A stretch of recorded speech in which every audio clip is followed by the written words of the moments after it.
You know. Do you? Now, there's a similarity between West Ham and Scunthorpe. Did you know that? You know, the Irons and the Iron. Scunthorpe were known as the Iron. Why? I would imagine steelworks. Good, which are now closed, so they can't be. Yes, indeed. The closed ironworks. The That's what they closed, were yes. Where did that indeed. come from? Yeah, loads coming up. We'll still talk about Southport. We'll talk about... There's loads to talk about. And as ever on the show, we want your involvement, please. 0344 499 1000, text to 87222. I finished the first couple of paragraphs of my memoir today. Oh, it's going to be explosive. You're in it. Talk about spare. The man that stole my wife! Can't wait. Jeremy's here next.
Across the UK, on DAB+, on your smart speaker, on your smart TV, and on your side. This is Talk.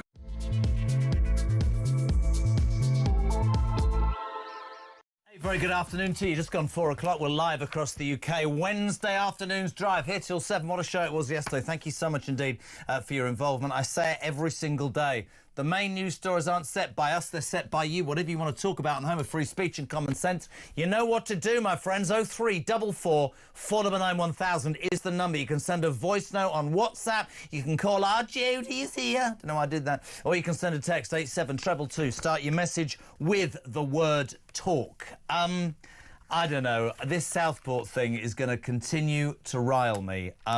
Let's remember, through all the anger and all the angst, 3 young girls taken too young in the most terrible, terrible way by a young man who we believe, quite rightly, I think many do agree, was a terrorist with terrorist opportunism. They found him with a Al-Qaeda booklet. They made rice in.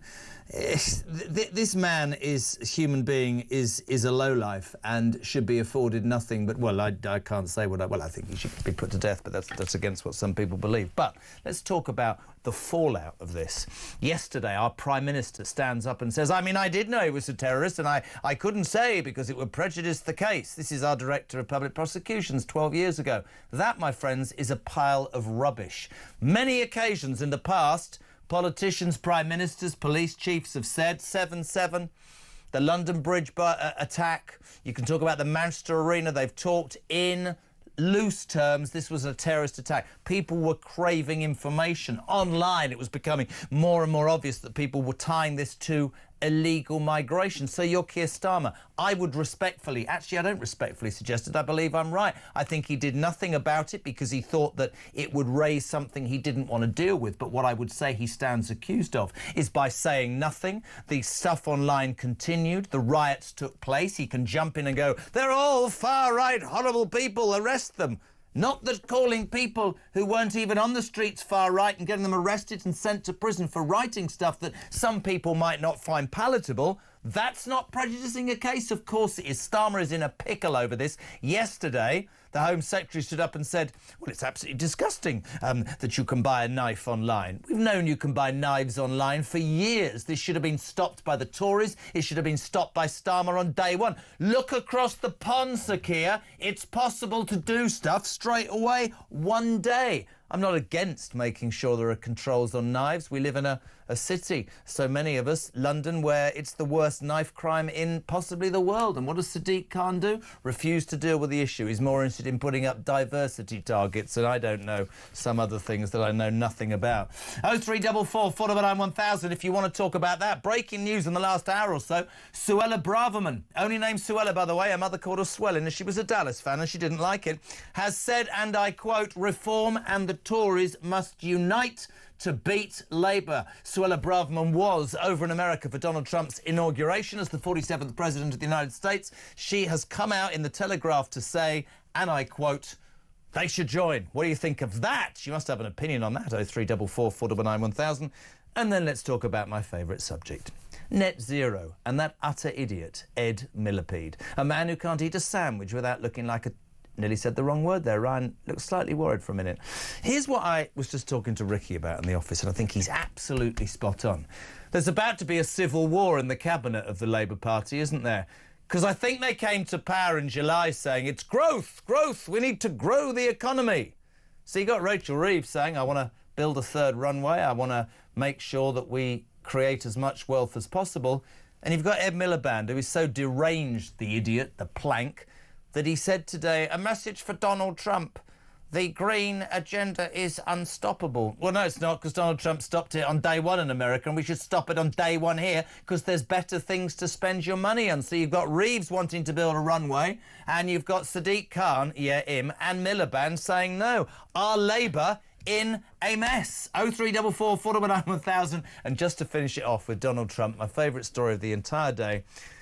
Within 24 hours of taking over, he has put all US government diversity staff on paid leave.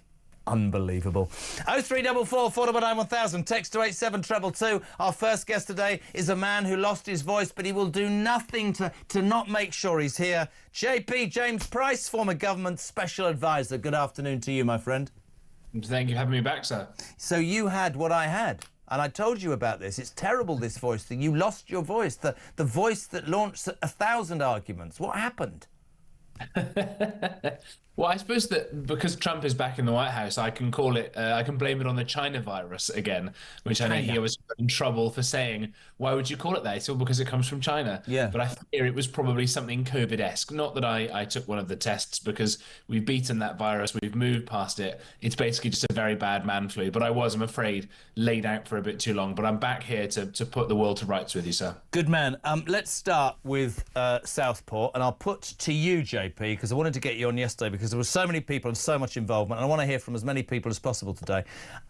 Why didn't our Prime Minister give out a little bit of information back in July when Nigel Farage, who was on this show yesterday, stood up in the House of Commons, was smacked down by the Speaker. He wasn't allowed to ask a question that he'd done online, saying, I believe that there's some terrorist links to this. He was shut down, right? Which to me says a lot about the duress under which Sir Lindsay Hoyle was put. Why wouldn't Starmer have said something that would have quelled the nonsense that took place? Because I believe he used that for his own political ends, the riots. I genuinely do now, because I don't know if you heard this. Back in July, Angela Rayner said of Nigel Farage, don't stir up fake news online, you dreadful man. But she'd have known as well because she was the Deputy Prime Minister. None of this stuff stacks up, does it? It all seems really quite fishy. And you hear this horrendous attack and you think, well, why on earth does somebody run around and stab and kill a bunch of beautiful young children? Your heart obviously thinks either it's going to be someone with a serious mental health problem, or it's an Islamist terrorist. I mean, you can make the argument, I suppose, that believing that you should go around killing children in the name of Allah is a mental illness. I would certainly make that case. But for the fact that I wouldn't want the person to have any kind of recourse to not going to prison for life, and in agreement with you, I think the rules and the laws should probably be changed to bring back capital punishment for people like this, frankly. Not that it would perhaps deter this kind of evil we've got. I think that was going to require things like a lot of deportations and a lot more cracking down on various other things we can talk about in a minute. But the whole thing does just smack of it not quite being right. Why weren't we told some of these things? Why was there this emphasis on saying he's just a choir boy from Wales? And it was all very, very peculiar. And then it turns out that this person, far from being a nice young lad, had an Al-Qaeda training manual, as you say, and literally cooked up rice in a poison, a chemical poison, yeah. And we weren't told what was done with it afterwards. We weren't told why it was left behind, why none of it sort of stacked up. And then, of course, you saw all those riotings going on. And look, I don't think that it was right that people... Nobody can condone what happened. I'm completely with you. But people got dragged in and accused, and this prejudicing his case and all this that turned out to be complete tripe. The Prime Minister knew, the Deputy Prime Minister knows. You've got to, if you've got a brain cell, JP, you've got to go, why did they hide it? It has to be for political ends, and it's come back and bitten him on the backside. Today, the police are saying, we were gagged by the CPS. Now they're all squalling around trying to make sure they're not blamed for this. Yeah, it's extraordinary, isn't it? But this happens quite a lot. I think there's even a sort of shadowy little government department whose job it is to try and quell any anger when these things happen. So when the Manchester Arena attack happened in 2017, after an Ariana Grande concert, some scumbag piece of work, or again, if it were later on in the day, I'd have even more choice words for. And so blew up a bomb and killed all those people. And all these times, you have these people that come along and say, "Oh no, let's not look back in anger. Let's all sing Kumbaya." Yeah, try if it's one of your children. Those people haven't got a clue. Come on. I think the phrase these days is to memory hole it, to make it disappear. When Sir David Amess, who was a sitting member of Parliament, was again killed by, you guessed it, another Islamist terrorist, the MPs started bleating about ending online anonymity. People having a Twitter account with a fake name. This guy wasn't, in 2017, he wasn't going around with a fake name on Twitter. The guy who killed David Amess wasn't doing that. He went and killed David Amess because he was an Islamist terrorist who thought that the guy was too pro-Israel. Again, this Rudy Cabana, a horrible person, wasn't because he could get hold of a knife. What an absolute cop-out that is by the Labour Party. Yeah, and I've got to say that some news outlets that have put this on the front page of their newspapers should hang their heads in shame at this. This idea that it's the fault of Jeff Bezos for having an app that you can buy things on. The fact that it's Elon Musk's fault because you can see nasty videos on Twitter. James O'Brien, that idiot who's on LBC, has actually said these things. And we also criticised the CEO of Tesco because he might have gone and got himself a meal deal beforehand. James who? The guy from Toyota, James O'Brien at LBC. Oh, yeah, he came to do a TV show once, lasted half an hour. Yeah, let's move on, idiot. Are we attacking the Toyota Prius that may have been the taxi that took him there? The guy who found it. No, obviously not. It's a very cheap, weak, diversionary tactic that, again, is trying to, I think, obfuscate the fact that Starmer either has been more implicated in this than he wants to let on, or that his track record in this area isn't very strong, or that they're just so scared of actually fronting up to the real problems, which is that we've got a lot of people in this country born here, in many cases, who have failed to integrate. And that's a really awkward... Absolutely right. Couldn't agree more. Listen, what do you make of what JP's saying and I'm saying? 0344 499 1000. In the last couple of hours, before we talk about net zero, JP, Suella Braverman in The Telegraph, the Tories and Reform must unite if they're going to beat Labour. This in immediately from Gary Phillis. No, no, no. Suella and other actual Tories should not join the revolution. They should join the Liberal Democrats. They're wets. I don't want anything to do with the sinking Tory ship. How do you think Reform voters will feel about failed Tory politicians jumping on board the Reform bandwagon, James? I think it's a bit harsh to call Suella a lefty failure. I mean, Yeah, and me. she's someone. She literally was fired by Rishi Sunak, who's now, swan back off to California after having lost the election catastrophically by not doing anything while he was prime minister. Suella Braverman, her crime was to say that multiculturalism has failed in the UK. Well, what are the stories we're talking about now? Someone who was brought up here who went on to go and commit a load of Islamist terrorist attacks. What's been the biggest story? That a bunch of Pakistani rape gangs have been doing these horrible crimes against our own children.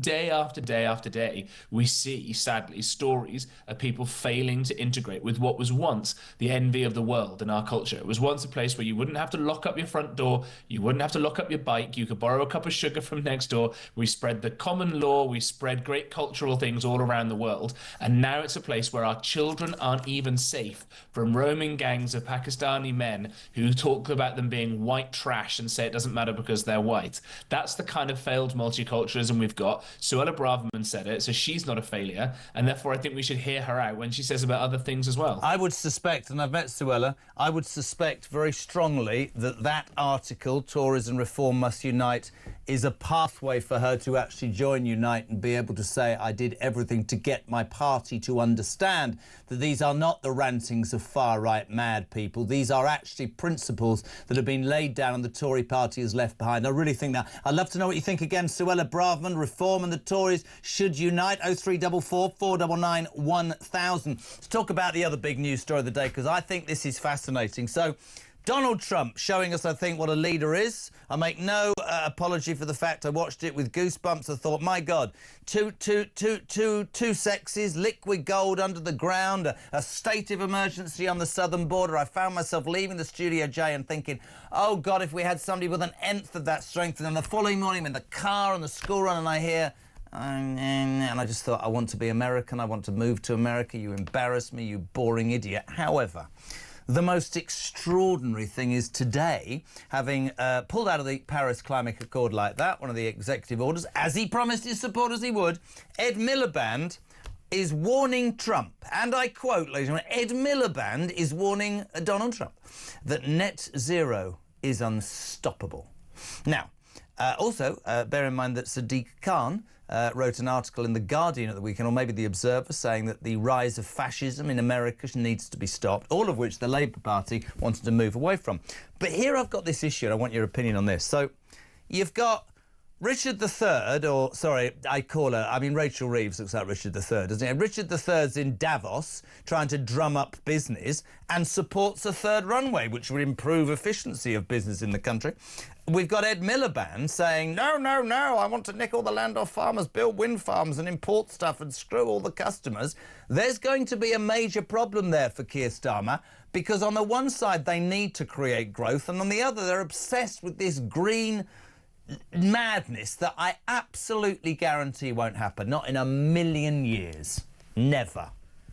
Yeah, you're quite right. I mean, look, I was ill when that inauguration address came through, and I thought it must have been the product of my fevered mind, because it was just so exceptional to see and hear a Western leader just doing things, just saying, right, this is what we're going to go and do. I promised to do it. I'm going to do it. I'm going to stop all this nonsense. I'm going to get the economy going gangbusters. We're going to do these things because it's what's good for the American people. When was the last time we had someone saying that for the UK? I mean, Liz Truss probably was the one. She tried it at least. It didn't go so well for her. But God, just think, we could be coming to the end of a Truss term if she just survived that mini budget, and the British economy would start to be really going again, and we would have got rid of a lot of the woke nonsense. And you do just start wondering, if we'd have taken that path a few years ago, we wouldn't have ended up with somebody like Ed Miliband, a man who, when he was leader of the opposition, said, well, why do companies even need to issue these dividends? Right? Basic things about the private sector that he didn't understand. And yet we've entrusted the energy security of this country to him. Is it any wonder why it's the most expensive energy of any country in the developed world? I don't know where I thought Ian Collins was spot on. Where did he suddenly become a Greenite? Loads to talk about. Got a voice note from Ian. Ian, shoot from the hip, mate. Oh, I wish we had someone like Trump running this country, getting rid of this DIE crap. Oh, I'm not allowed to say that, I beg your pardon. DIE rubbish, drill, baby, drill. Just some common sense. Oh, I wish we had someone here who could do that. And we're all praying that Farage can get in and get some common sense going. James, I think what you'll get in this country is you're going to have 4 years. We're basically at the beginning of the Joseph Biden disaster. We're going to have 4 years of I don't know, diversity, equality, inclusion. Let's screw the farmers and build wind farms and realise that we're in a complete mess. And I think we're 4 years behind the States, but I don't believe after this 4 years that this shower will ever be re-elected. And I'm really, really strong on the fact that whether it's reform or the Tories change, I think it's more likely to be reform. I think this country is crying out for political leaders who stand up and go, do you know what, right? I've got flaws. I'm not perfect. I'm sure there are things that you would find unpalatable about me, but there's my plan. Come with me. I'll have highs, I'll have lows. There'll be good days and bad days, but I'll be honest with you, and I'm going to do this, and I'll bring you with me. Whether that's reform or not, I don't know, but you only have to look across the pond and go, do you know what? We need somebody with a pair of balls that can do something that makes this... Because we've got a government that's embarrassed of this country, that isn't proud of Great Britain. I want to be proud of my country again. Being a patriot, does that make me a fascist? No. Or a rate? No. I'm just proud, and I don't like these people running it who don't seem to give a damn. I genuinely feel strongly about it. Yeah, I think you're completely right. That sense of frustration. I mean, look, regular viewers and listeners will know I'm one of the most partisan people. Hopefully, I try to be one of the most partisan, anti-Labour, anti-socialist people going. Even I didn't think that Starmer and his loony band would be this bad, this fast, for this long, this consistently in this many different areas. And, you know, there is a point at which it's funny and there's a point at which it's not. And we've already got there because we're all the ones who are suffering. They said, oh, we'll smash the gangs. Nope, you've got record numbers of fighting age males crossing over to the country every day that your taxes and mine and everyone listening are paying to keep in hotels. Absolutely. You've got a continued case, again, that the Tories didn't deal with, of these horrible paedophilic rape gangs, probably still going on in many towns and cities, people not being charged and prosecuted enough. You've got phones regularly being snatched out of people's hands in major cities that used to be the safest places in the world. You've got absolutely no growth. You've got farmers going to the wall, so we're not going to be able to be producing enough food for ourselves. You've got all these other problems that are building up, and I think people are going to say enough is enough. And whether that's Kemi Badenoch, whether it's Nigel Farage, whether Suella's right and it's some kind of coalition, we just need to say, right, this lot of socialists are out. We cannot have this ever again. And the first priorities must be sealing the border, like the Americans have done. And I think you'll start to see the Europeans doing as well when people like Le Pen inevitably now win in France and the hardcore, more right-wing versions in Germany win and other places as well. We'll be the last ones doing this, but we will think, if we don't sort out the immigration issue, seal up our borders and get serious about law and order. Because it's not difficult to do. You just lock up all the wrong uns and throw away the key, and suddenly you fix half of Britain's problems. Couldn't disagree with you in any which way. We're going to take a call very quickly. Stay with us. James is in Staffordshire. You're on Talk Drive. Just 2 minutes. Jay, what you got? Hello, Jeremy. I'll make this quick. There's a bill coming into... No, what is wrong with you people? Oh, my God, the frustration. James Price, thank you so much indeed. The call's gone dead. That sums up my life. That lasted longer than I do. We're coming back in 3. Don't go anywhere.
In his opposition to so-called gender-affirming care for children, he is protecting kids who will probably turn out to be gay or lesbian when they grow up. Yeah. There are a lot of statistics to support huge amount of evidence that is often the case. Exactly. A lot of vulnerable children with autism and the like. Yeah, I thought that was particularly strange. But also, trans people apparently living in fear.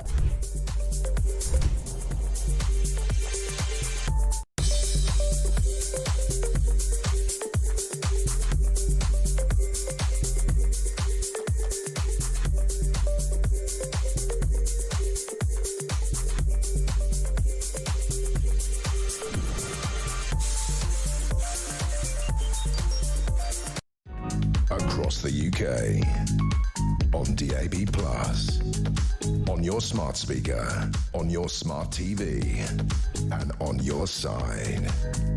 This is Talk. 4:25, we're live across the UK. This is Talk Drive, Wednesday afternoon talk, of course, the home of free speech and common sense, a phrase that has been adopted by the 47th President of the United States, who said, and I quote, Donald Trump said on Inauguration Day, this is a revolution, that doesn't sound like Donald Trump at all, but of common sense. I think we have to sue him. Bill's in Romsey. Hello, Bill. If Starmer votes against the new runway at Heathrow, it could give Rachel from accounts a way out.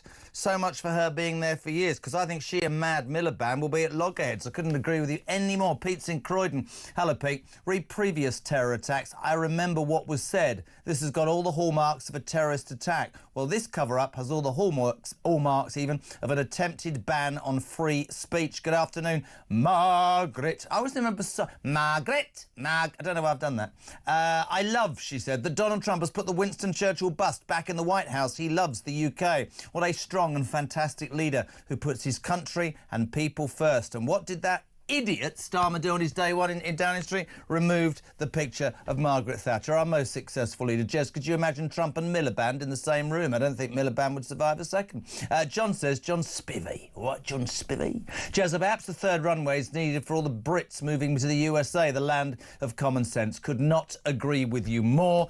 We have some breaking news, by the way. The West Midlands police have just confirmed, this is an appalling story from earlier, poor little 12-year-old who died after being stabbed in Birmingham has been named as Leo Ross.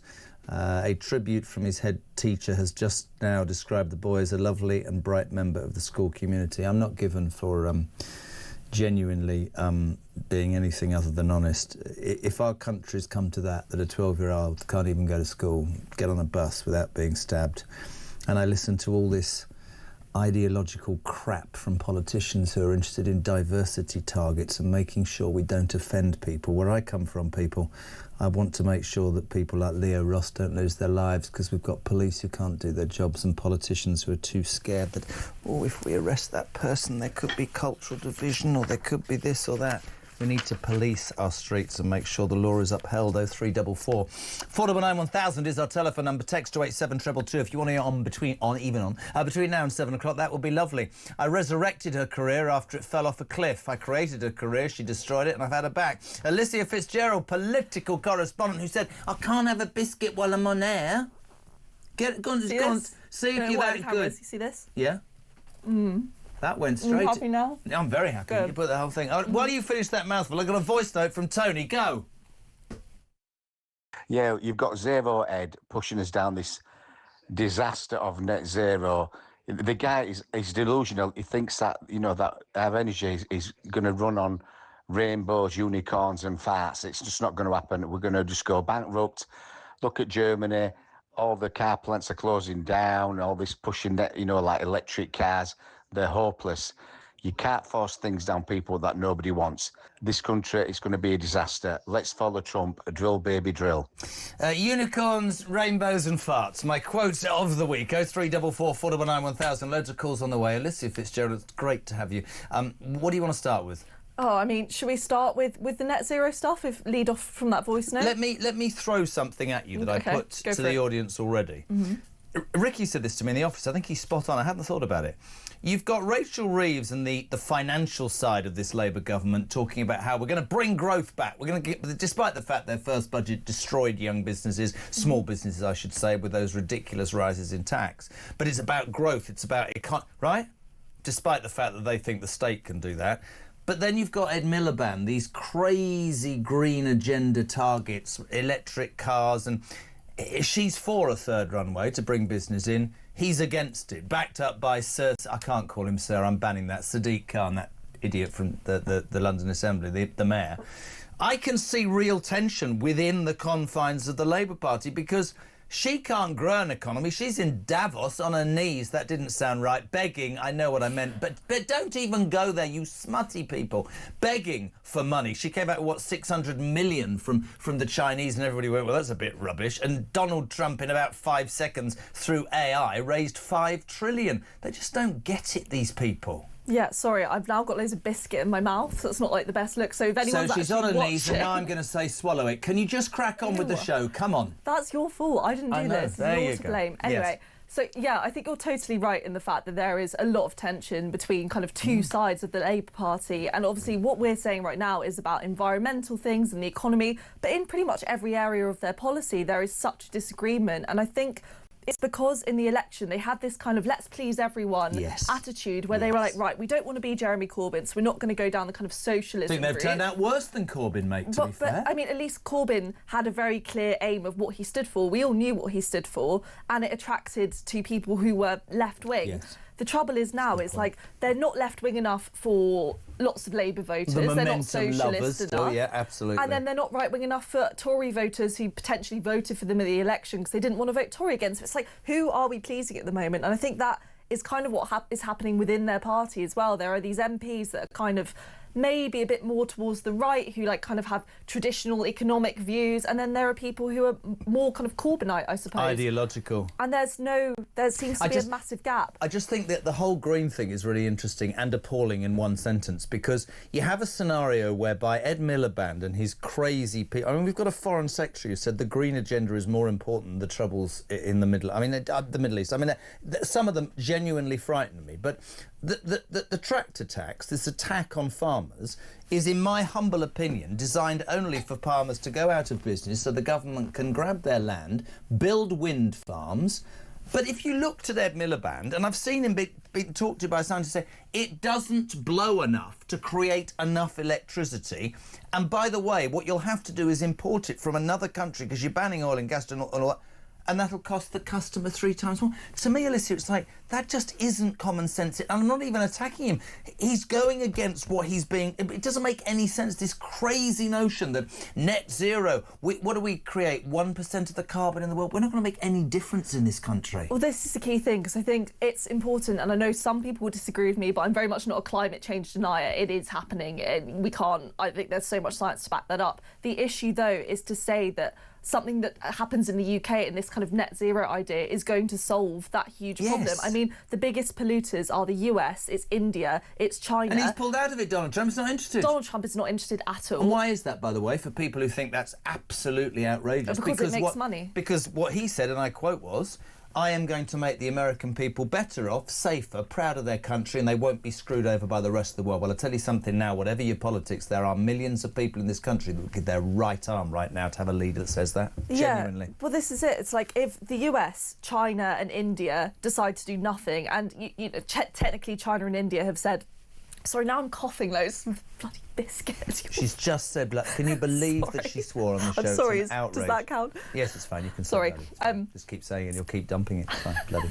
Go on. Bloody biscuit. If India and China stick to their net zero target, which I think theirs is like 2070 or something, so ages away, and in that time, you know, we could have all burnt to a crisp anyway. Like, you know, it's a bit late. If they stick to that, that doesn't actually necessarily mean... It's not guaranteed that climate change is going to stop. And I think it's about priorities, which is why I was so taken with the Trump... agree with him, don't agree, I don't agree with everything. There's stuff that he's done and said that I fundamentally disagree with. But what he did was, he stood on a platform of what he believed and he said, I'm going to do it, and he's done it. I think that is an issue. Let's talk about Southport as well. I'm sure there's part of you that thinks I'm crazy, but I put this to almost everybody in the last 24 hours. when he found out last July that this guy was linked to terrorist activities, there was ricin, there was the Al-Qaeda handbook, there was many, many examples that this guy was not normal. He chose to say nothing. You will know this from the Commons. Nigel Farage tried to ask a question. He was slapped down by Sir Lindsay Hoyle, the Speaker. In fact, Angela Rayner criticised Nigel Farage at the time by saying, "You're stirring up fake news online." She'd have known as the Deputy Leader. So it got me thinking yesterday, why would you not, as in other cases, have just said this is terror-related, just to put people off? But no, what happened was the hatred was incited and continued to got worse, and then these people went on the streets, and he said they're all far right, and they were quite rightly arrested, but not all the people who complained went on streets. They wrote stuff, they were also arrested. And his argument yesterday was, I don't want to prejudice the case against Alex Rueda-Buchanan. What about prejudicing the case against the people who went and didn't go on the streets and are in prison? Yeah, I mean, I think there was... Dangerous, I think. Yeah, and there was clearly so much concern when the riots were happening as a result of the stabbings that mentioning anything to do with the identity of this man... And why do you think that was, though? Why do you think that was? As in, I don't think they wanted to add fuel to an already big fire. That's kind of the defence that's going to be used. Do you think he doesn't worry about the Muslim vote because he lost 5 constituencies in the general election to Muslim candidates who stood on just a Gaza thing, and that's their right, and they won democratically. I have nothing against that,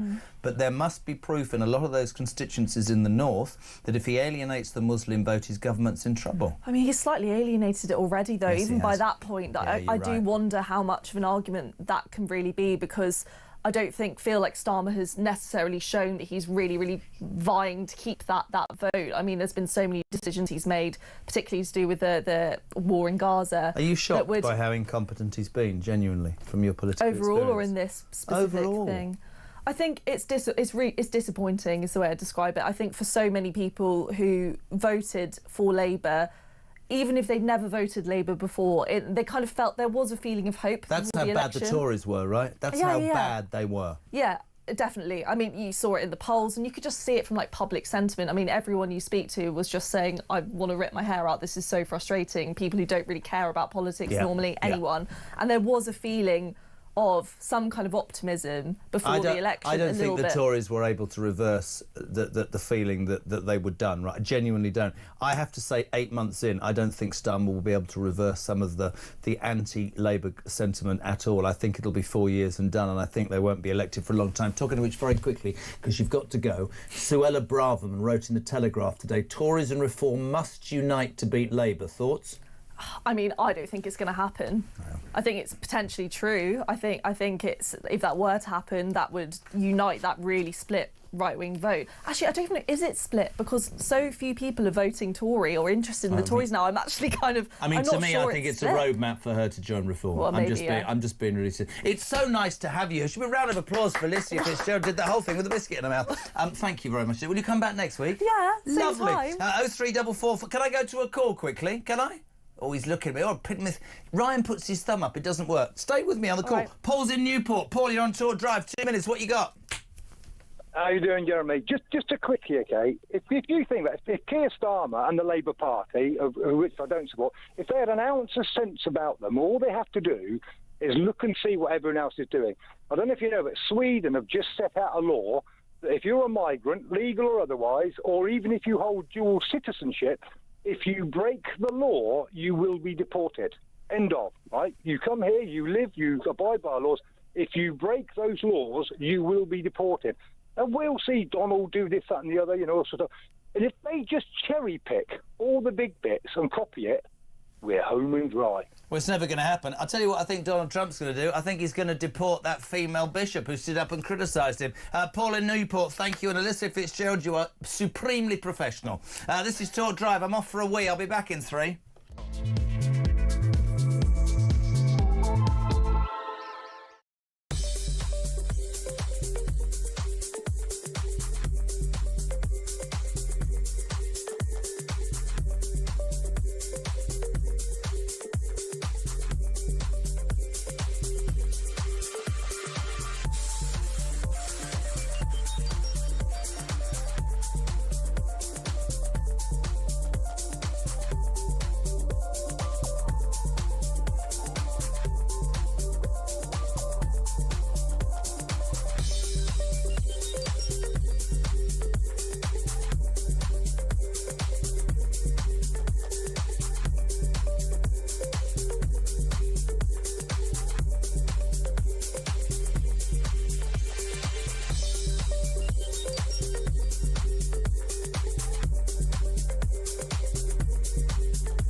across the UK. On DAB+, on your smart speaker, on your smart TV, and on your side. This is Talk. And you know what I try and do on Drive Time? I try and give you the things you want. Yesterday you wanted Nigel Farage, and today, when you hear that promo for the best breakfast show in the United Kingdom, I said on a television show that will be out soon that there are probably 5 radio presenters in this land that I aspire to. One of them is now here. Ladies and gentlemen, Michael Graham's You're in the too building. kind. You really are. Thank you very much. Slamming it at breakfast, and I've taken to listening to you, and I start to get angry now, and I expect you to pick up the personal phone to me, and you do. You said to me, "I'm busy, Jez. Sod off. Have your cornflakes." Well, you're the only person, to be fair, that rings me in the ad break, you know, when I'm sort of supposedly trying to get my instructions, you know, from my producer. I don't believe you ever take. No, none of us have ever. You and I have never taken it's very instructions. true. No, that's not what I mean. But anyway, what an incredible week it's been again. And I just want to try something different if I can, because I'm astonished. And I was speaking to Ricky about this, and this is Ricky. This whole net zero thing of Ed Miliband. Yes. I mean, Trump day one, it's finishing. I'm leaving Paris to court. Ed Miliband has the front to say to Donald Trump today, "It is unstoppable." Yeah. Rick made a really good point. On the one hand, you've got this government, this incompetent government that's elected and is saying throughout the election, and has actually been saying since July, it's all about growth. And you've got Richard III, Rachel Reeves. There is no growth. No. But she, presumably, for example, the argument over the Heathrow expansion, sees that as a way of increasing growth. And you've got Mad Ed, backed up by Sir Sadiq, nearly said the wrong thing, going, that's not going to happen. You can see real anger inside this cabinet. And what will happen as well is that tension will only increase, because the problem with the net zero plan that Ed Miliband has got is that he has admitted it's going to cost us all an absolute fortune. I mean, he said the other day when he was at Select Committee, well, there'll probably never be a time when heat pumps are cheaper than a gas boiler. So why on earth would anybody ever replace the gas boiler, which is perfectly good, with a more expensive version of a heating device, which will also cost more money in the long term, because electricity prices are going up and up and up as a result of this profligate government. Do you think that they don't... We talked about it just now on Playing. It's almost as if the ideology that I'm right, everybody else is wrong, rides roughshod over listening to the British public. I mean, I said it to you earlier. For me, and I don't agree with everything that Donald Trump has ever done or probably will do, or everything he said now or in the future. But to me, listen to what the American people want. Won the election by saying, I'll do what I said. Sat and read executive orders within 10 minutes, right? Not before it even reached the White House. Right.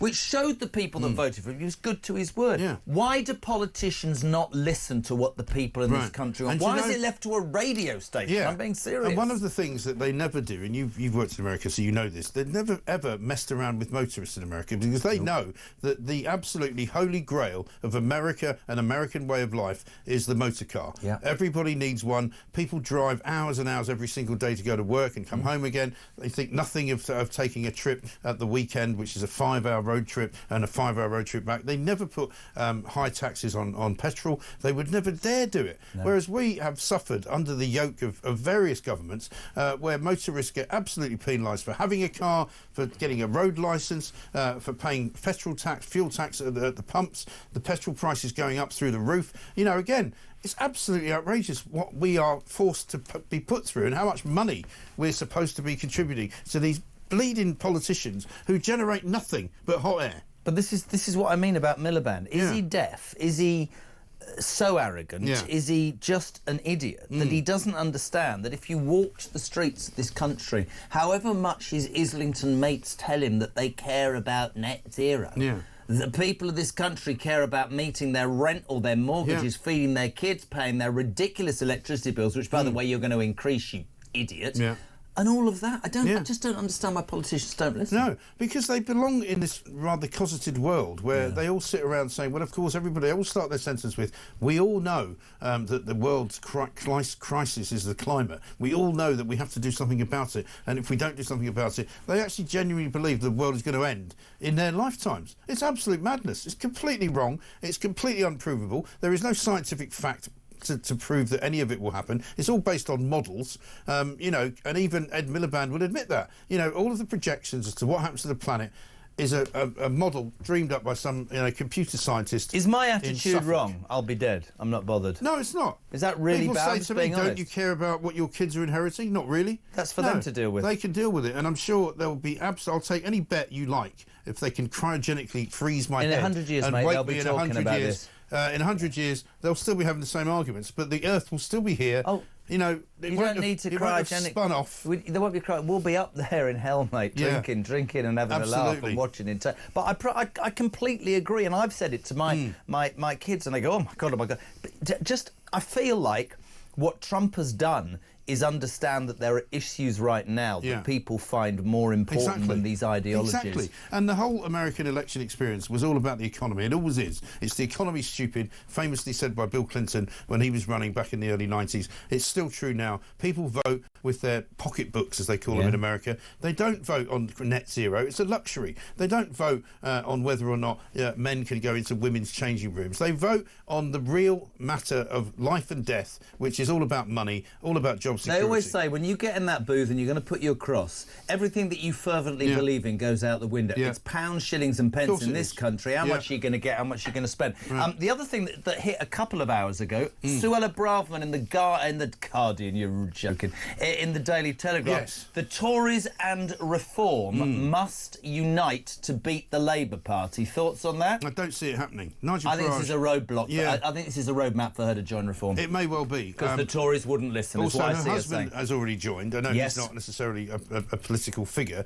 and I think that she is much more now aligned to Reform, and she's obviously very close to the Reform people. She was at that party, She was at that party. Christmas, and at the end of the day, Nigel Farage doesn't want to form an alliance with the Tories. He said publicly many times he wants to finish them off. And also, by the way, the Tory party are trailing in third place. Yeah. This is not Reform having to ask this. This is interesting to me that this is a Tory politician. Yes. And most of the people who have joined Reform because they're fed up either with the Labour Party or with the Tories. And if they saw that this was going to turn into some kind of, broad church of, centre-right people as well as people who were perhaps a bit more to the right than centre-right, they would say, well, that's not the party for us. You don't want anybody in Reform saying things like, everybody's got a right to come to this country and seek a better life. No, they haven't, actually. And if they come here, like Donald Trump says, you come here illegally, you've already committed a crime, we're kicking you out. And right if you now. are going to come here, accept our lifestyle, accept the beliefs and our history. And I've spoken to so many people.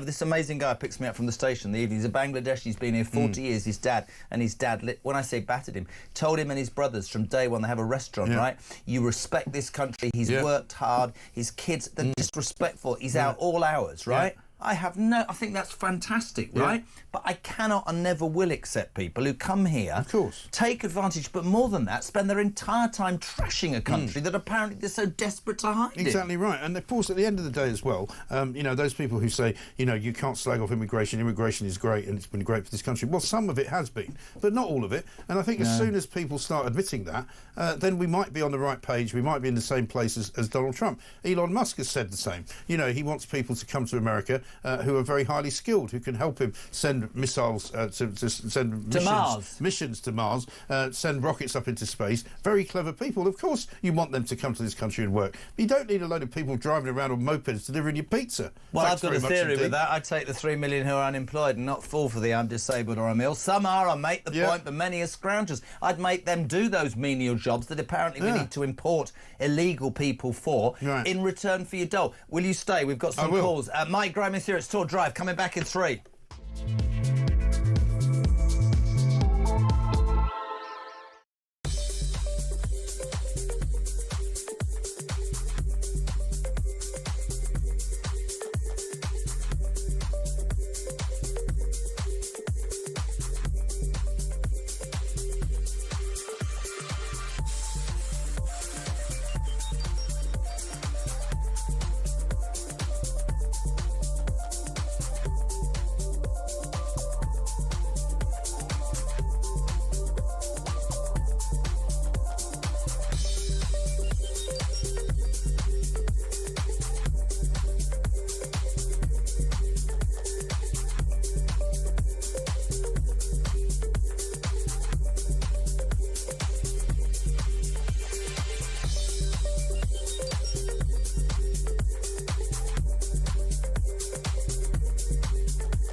Ian, I woke up this morning. I never got bed till 3 o'clock this morning because last night I saw that a 12-year-old child had been stabbed to death. 12-year-old child, one of the youngest in recent times in Birmingham. I woke up this morning 4 hours later and I spent an hour posting on all the stabbing murders around Britain. There was even a girl that was raped, for example, in Hampshire. This is how serious crime is out of vote. She was abducted at knife point by two 14-year-old boys.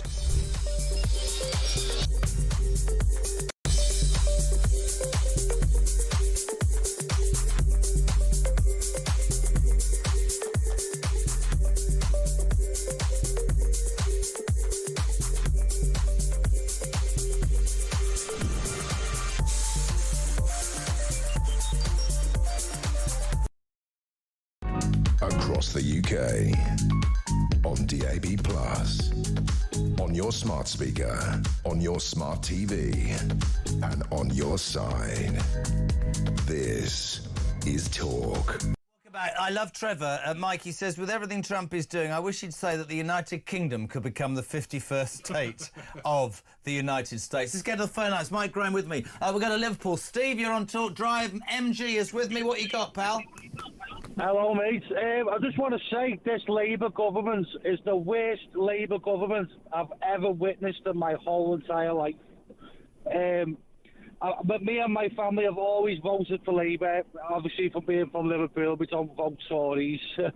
But it's the worst I've ever witnessed in my whole life. Even my granddad has said it. Why is it? Why is it the worst? Tell me. Why is it? As a committed Labour voter in the past, why have you changed? Well, I didn't vote for them this time around, and thank God, because they're a joke. They're just so woke. I can't believe how woke they've become. I don't think they're anything to do with, like, working class anymore for some reason. It's true, They're just all about woke ideology now. Yeah. Well, do you know... It's just insane. It's back in the last election that we had. The only seat they won was in Putney, in London, and that tells you all you need to know, because Putney's full of champagne socialists driving around in Volvos. You know, they got no more to do with the working class than they've got to do with the man on the moon. And there's the irony. They don't know what they are. There's the irony, Steve, both of you actually, because they were the party of the working classes, and now they've become the ideological party of of some of that sort of political elite. Can I ask you who you did vote for, or who you support now, Steve? No. 0344 499 1000. Text to 87222. Michelle is in London. Michelle, good evening. You're on Talk Drive. Mike Graham's with me. What you got? Hello. It's just basically, it's regarding Southport and Keir Starmer's speech that he gave yesterday. All day, I've been listening to Talk. I listened to Mike Graham's show this morning. There was a lord on there talking absolute nonsense. And I've heard them all parrot the same thing, is Keir Starmer couldn't release information because it would jeopardise the case, and he didn't want to do that. Keir Starmer actually repeated that. He said he knew from the beginning all the information, but he didn't want to release it because he didn't want to jeopardise the case, the trial. Now, we didn't have an information blackout. We had photos of him as a school child. We had videos of him for the BBC, and we was told how he was on the BBC for Children in Need. We also had a journalist that went to his town. We was told he was a good boy, he was a Christian, he was a churchgoer, he was a choir. Now, in my opinion, if the Keir Starmer could not come out and the media could not come out and tell us the truth, then he jeopardised the case, knowingly, willingly, spreading misinformation and lies to manipulate the public for their opinion before the trial even started. Could not. Knew what he was telling was he could not agree with you, Michelle, anymore. You as well, Mikey. Totally right. Absolutely right. You know, there was plenty of information out there, but it was deliberately skewed. And Angela Rayner, let's not forget, I'm sure you've said this already, actually said Anyone who's calling this a terrorist attack fake news is spreading fake news and conspiracy theories. I've got to read this very quickly. Thank you, Michelle. You'll be shocked by this, Michael. In the last few minutes, Donald Trump has released a statement about Russia on social media site Truth Social. I'm not looking to hurt Russia. I love the Russian people. I've always had a good relationship with Putin, and this despite the radical left's Russia hoax. We must never forget that Russia helped us win the Second World War, losing almost 60 million lives in the process. All that being said, I'm going to do Russia, whose economy is failing, and President Trump a very, very big favour.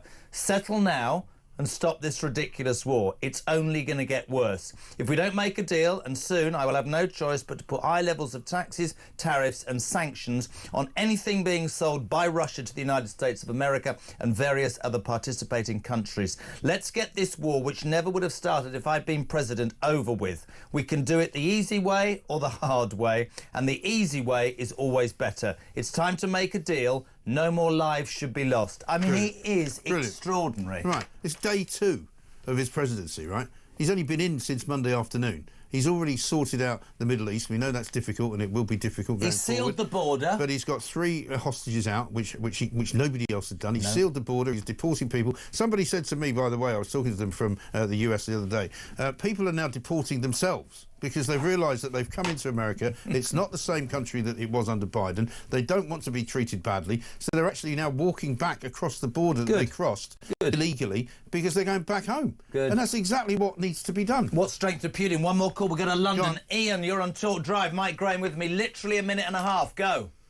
Right. I'd like to know, please, because I know the two of you are fantastic.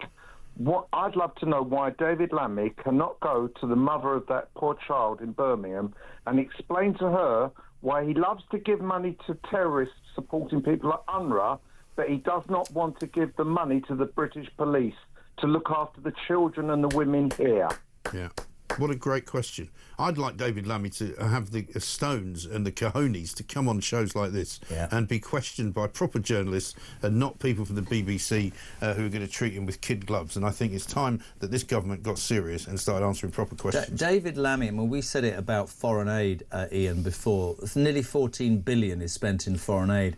With freezing pensions to death this winter, this government will only save $1.5 billion, which is less than 5%. Their priorities are wrong. Their priorities are built on ideology that is this super arrogance that makes us believe that they're better than us, whether it's net zero. I mean, let's add into the equation. Our Prime Minister stood up and said, let's protect the children. He didn't even say it with that much gusto. This is a man who refuses, by the way, to have an inquiry into rape gangs because he's terrified that there are many Muslim people who have taken part in that, not all of them. He'll lose that vote. Ian, it's a dangerous situation for this country right now, isn't it? Can I just say one more thing? We had like that... where the thing where they all voted to get the government out. Yeah. Why can't we actually stop paying our taxes until they pay the taxes to where we want it to go, not to where they want to put it? Unfortunately, we don't have that system in this country. We appreciate your call, but we're all going to have to wait 4 years. But I'll tell you what, this MG, they won't be back for years, the Labour Party. I'm still saying that something will happen and they'll be gone. I'll tell you what will happen. You've got to go home, have some dinner, have a glass of wine, go to bed, because you're back with Morning Glory. I am. The best breakfast show in the land, the legend that is Mike Graham. We're calling him Sir. Like, we're trying to get a knighthood, but he wouldn't take it from Starmer, because Starmer's at nearly. 0344 419 1000 is the telephone number. Please call or WhatsApp. You can get us on text. 87222. Start your message with the word talk. We, my friends, would have the news of 5 and more on Talk next.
UK.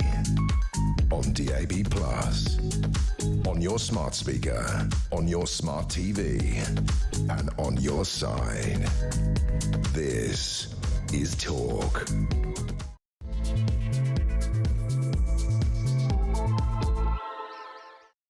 Welcome back out to a drive for Wednesday. We're live across the UK on the home of common sense and free speech, as coined by the 47th President of the United States of America, Donald Trump, who said, "This is a revolution of common sense." He's even copying us. Graham Pack says, with this government taxing us and businesses to oblivion, especially with net zero, we won't be able to afford to fly out from any airport anyway. He doesn't sound very happy, but there you go. Darren, hello. Jez, I think Trump should summon Starmer to visit him. And when he enters the Oval Room, he should get up to approach Starmer. As Starmer reaches out to shake hands, Trump should spin him round, give him the mother of all wedges and send him on his way. The mother of all wedges, is that with his pants? Adrian in Devon. Kyle for Prime Minister. Join Reform, Jeremy. Danny is in West Yorkshire. Suella needs to join Reform along with Robert Jenrick. That's interesting. Kath's on the Wirral. Afternoon, Jez. Read what Suella Braverman says about the Tory and Reform merging. That, to me, just smacks of fear of Reform and their countrywide progress and popularity, regardless of people saying it's not possible. It absolutely can be done and will be done. Look at their progress in just 6 months. 5 MPs joining just 5 weeks prior to the election. Imagine 4 more years. So please carry on Reform without the Tories. Jez, if we had a Conservative Party, we would not need Reform. I would be horrified if Reform gave the the Liberal Doms any route back into power. Perhaps they could run similar films on... What? I don't understand. Anyway, he doesn't like them. 0344 499 1000. Let's do a voice note. Perry, lots to say about Suella Braverman's comments earlier. Go. Hi, Jeremy. I wish Suella Braverman would just jump off that sinking ship and join Reform. If Conservatives, or if the Reform was to do a deal with Conservatives, I think I'd want me £25 back, and I just wouldn't bother voting anymore. There you go. Strong words from Perry. One man who also has strong feelings about Reform and what's going on, and I'm delighted to have him here. Not a week should go by without the most quality guest we can have. Former MEP and Brexiteer, Ben Habib. A very good afternoon, sir. How are you?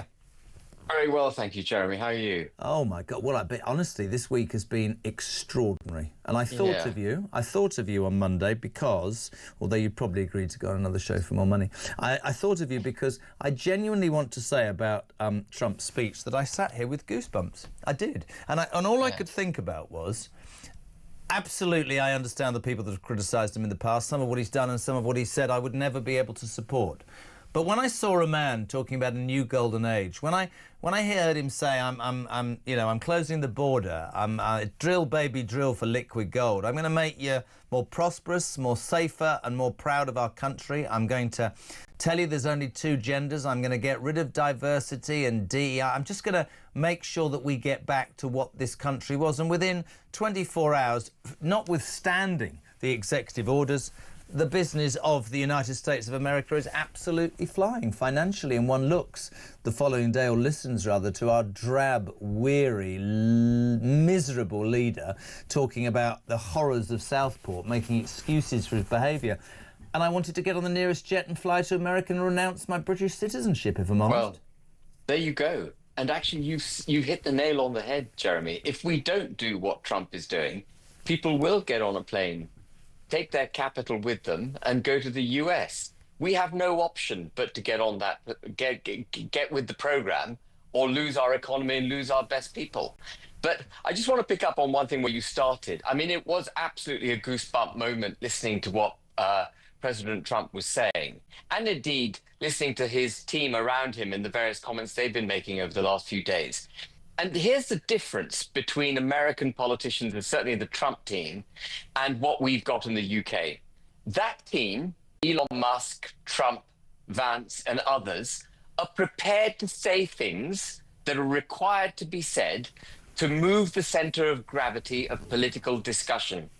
We are so hijacked in the United Kingdom, so fearful of putting a foot wrong, that we stay within our boundaries. Mm-hmm. We never say something that we fear mainstream media might jump on and cancel us or remove us from, being in the public domain. They have done it. They've moved what they call the political Overton window, and what used to be verboten to be talked about is now mainstream. Yeah. And as President Trump said, it's just common sense, enforcing your borders, deregulating, ditching the economically destructive net zero agenda, cutting taxes so America becomes attractive for corporations, and correctly imposing tariffs on countries that dump goods on the United States of America, or who hold America in antipathy or do bad things to America. Absolutely right. If Mexico won't enforce its borders, impose tariffs on them. Absolutely right. And it is interesting what you. It's really interesting what you said, and I completely agree when you said to me, I don't see that we have conviction politicians anymore. Some will say that Reform have them. We can talk about that separately. But, you know, I said it on Monday, I said it yesterday, I'll say it to you. I know you'll probably think I'm being ridiculous when I say this, but I want to see a politician, male or female, stand up and say, right, this is me, warts and all. I've been divorced twice, once. I've got 3 kids. I've done whatever I did when I was 18. I'm sure I've done, you know, whatever.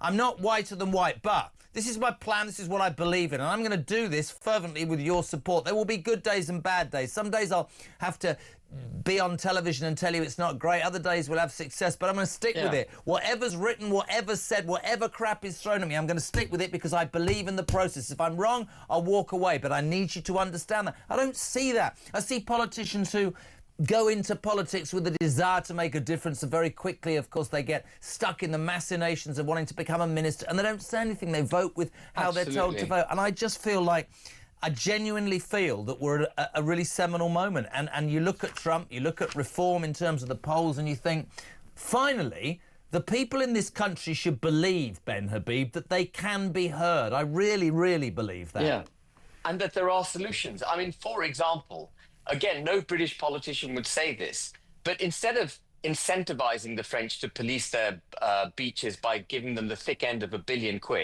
why don't we take Trump's approach and say all your fishing licenses will be revoked instantly if you don't stop the boats? And if that isn't enough, we will then impose tariffs on the EU.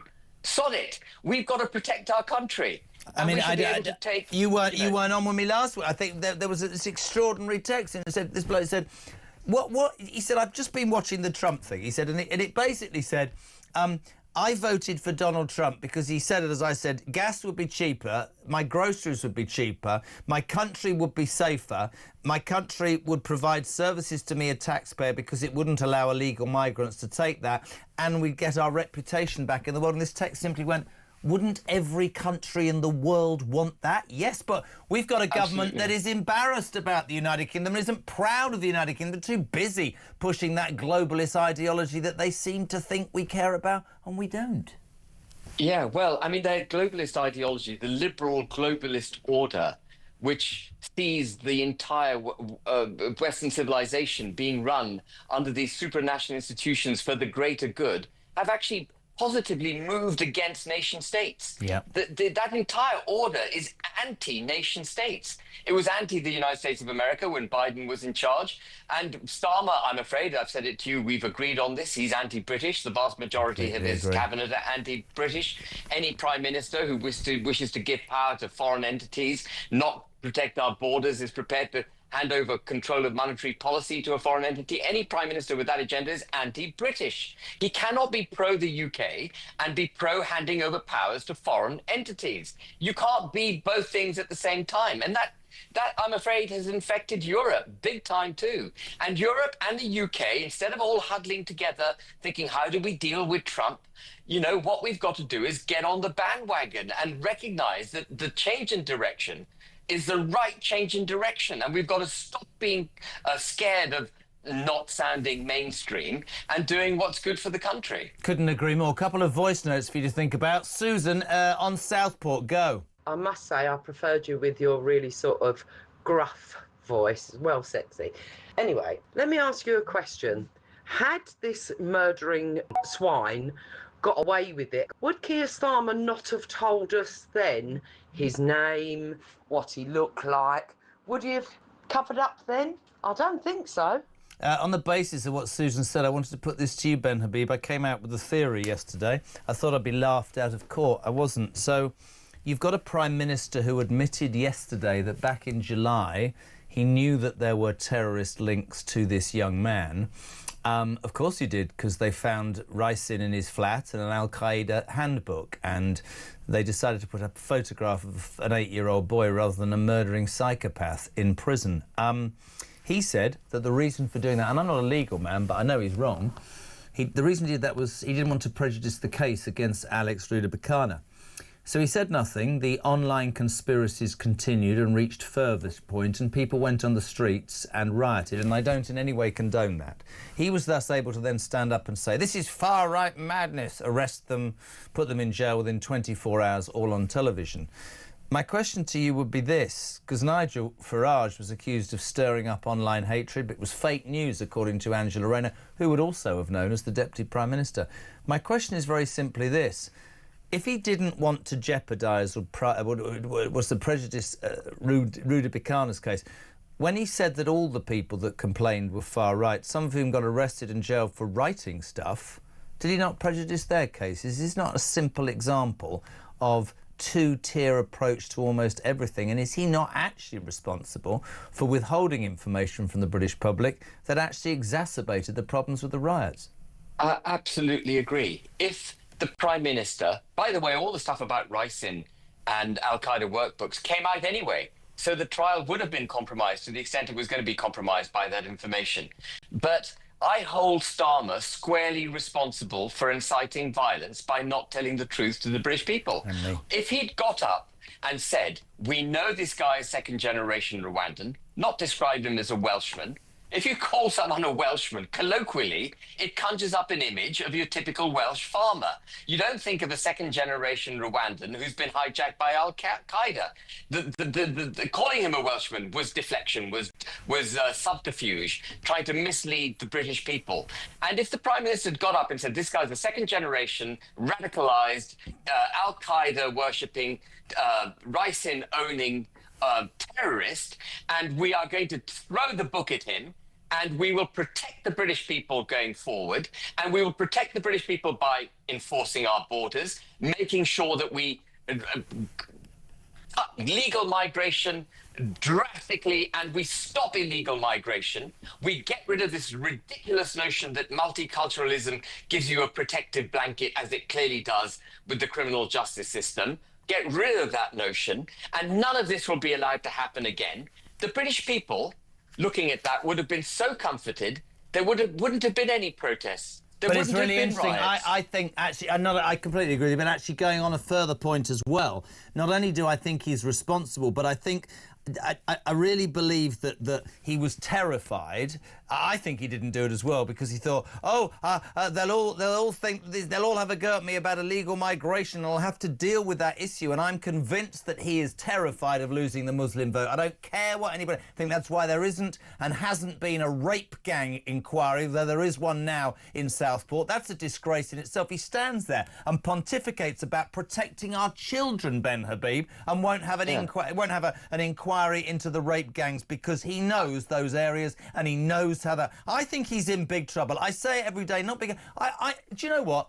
I was appalled by the Tories at the end, and I was quite happy to see if somebody else would do a better job. But in 9 short months, I mean, they are a disgrace. They lie, they cajole. Their ideology is frightening, and I think we're not in trouble, but it's not a good look. It's not a good look. No. We're in deep trouble. We're in deep trouble.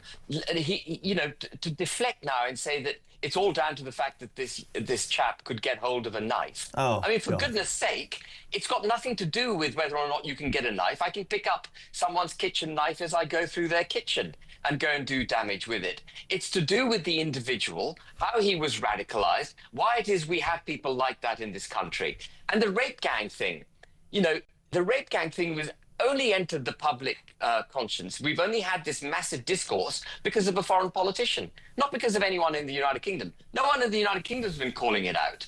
No one in any mainstream party. I give Kemi her credit now for demanding an inquiry. But look at the inquiry that he wants to have on Rudabakana.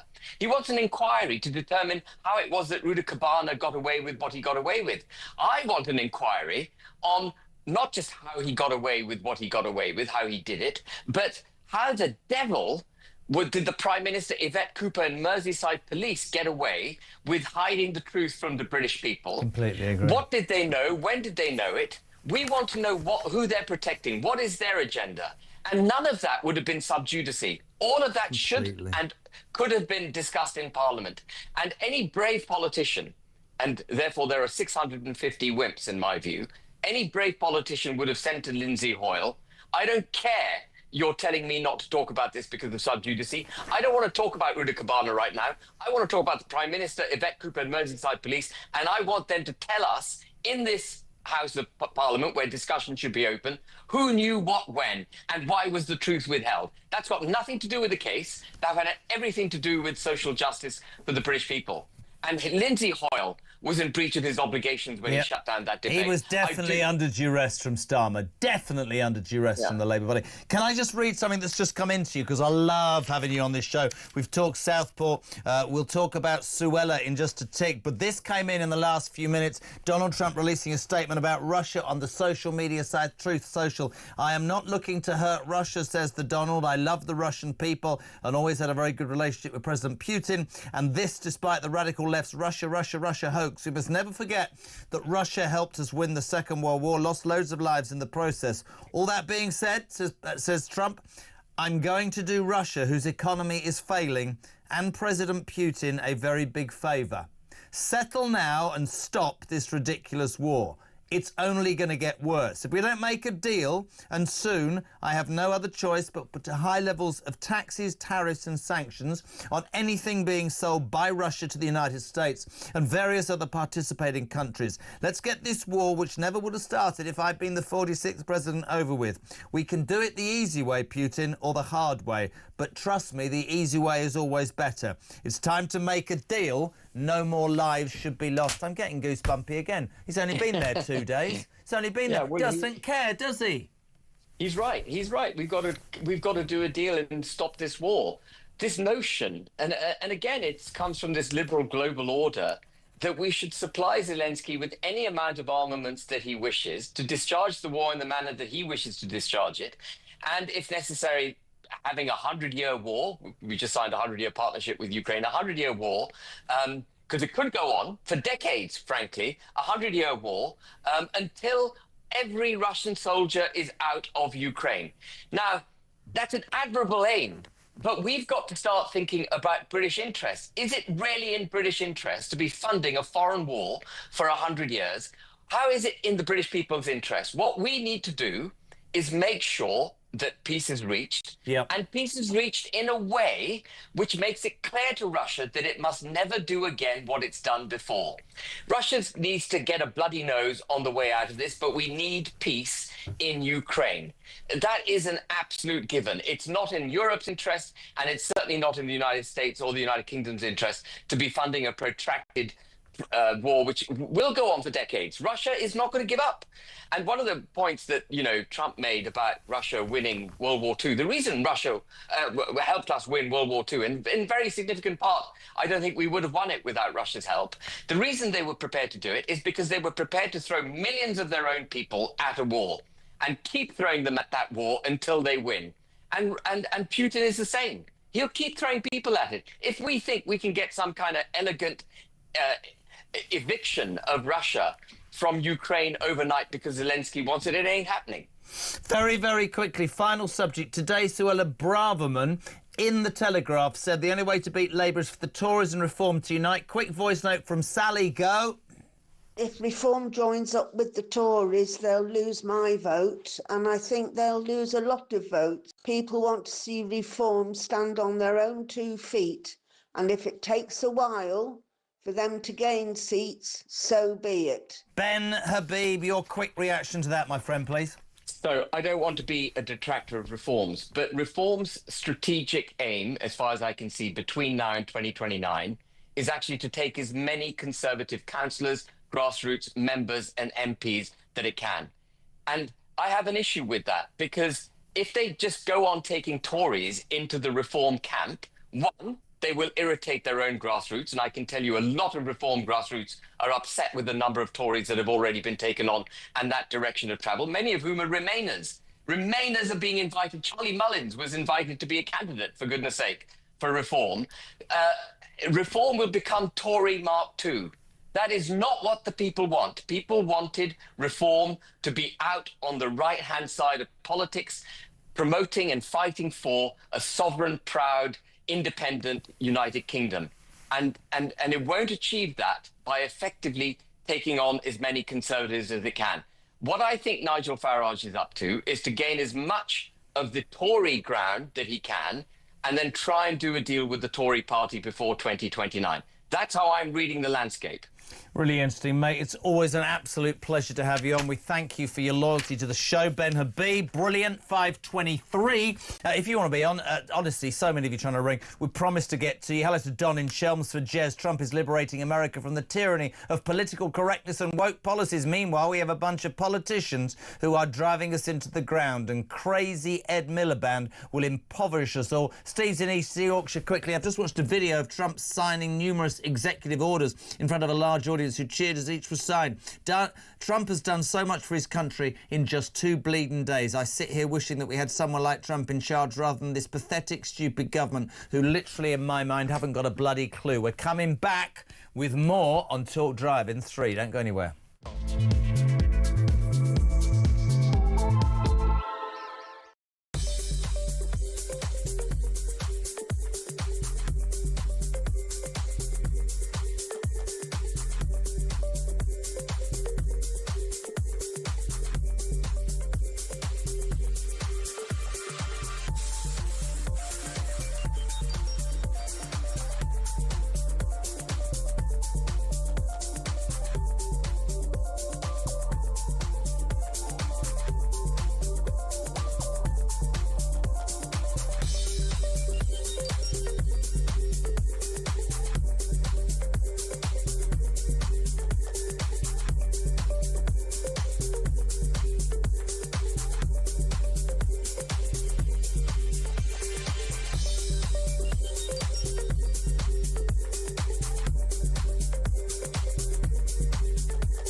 across the UK, on DAB+, on your smart speaker, on your smart TV, and on your side. This is Talk. JK on Drive until 7. Kevin O'Sullivan with his political asylum and the excellent Petri Hoskins tonight from 10. That's how we line up. If you want to be on it in the next hour and a half, listen, it's your show. It always has been. It always will be. Long after they bury me. 0344 499 1000. Text to 87222. Start your message with the word talk. So much has been written about governments and people's approach to how we get information. There's been talk about cover-ups with Southport. There's been talk by me and many others on this station about the appalling rape gang. They call it grooming gangs. I call it what it is, rape gangs, because that seems to have happened for years. And I think that goes very high and very deep, and I think we need more information on that. Somebody who's been very close to all of those is the CEO of Whistleblowers UK. Delighted. She read a great article in the Telegraph at the weekend. Georgina Halford-Hall. Georgina, welcome to Talk Drive. How are you? I'm very well. Nice to see you again, Jeremy. It's been too long. Oh, bless you. I'll start with Southport, but I also want to talk about... I don't call them grooming gangs. I call them rape gangs. The reason... I mean, yesterday was extraordinary. And I don't pretend to be any more in the know than anybody else. But when you sit here every day, you tend to glean quite a lot. I said it already, I don't want to repeat myself, but our Prime Minister didn't give out information that he knew about terrorist links because he said that would prejudice the case. He kept quiet. His deputy accused Nigel Farage of fake news online. She also knew the truth. Yeah. The riots happened. He politicised them by saying everybody's far right. People were arrested, far right, very quickly, by the way, quite rightly, but people writing stuff were put in prison. Turns out the guy was a terrorist. The accusation to Starmer would be, you've labelled everybody and prejudiced their cases, but you won't do it to a 17-year-old who murdered 3 innocent girls. And now you came out with this ridiculous analogy today that I'm going to make it illegal for 17-year-olds to get knives. That's not the issue here. There's been a cover-up, hasn't there? I think there is a cover-up, and I think it's actually much worse than that because of the inconsistency in all of the explanations that the public are given from the government, be it the Prime Minister or anybody. None of it stands up to scrutiny. And to sort of plagiarise a popular movie, the public can handle the truth. And if you give the public the truth, then we're going to avoid all of the animosity and the rioting and the reaction by the public to what has been a never-ending list of serious crimes against children. And when you call them rape gangs, I actually call them paedophile rape gangs, and so does my colleague Jane Senior, because that's what these people really are. Now, this Ruda Cabana chap was quite clearly a very troubled young man, and no matter what happened, he was always going to jail.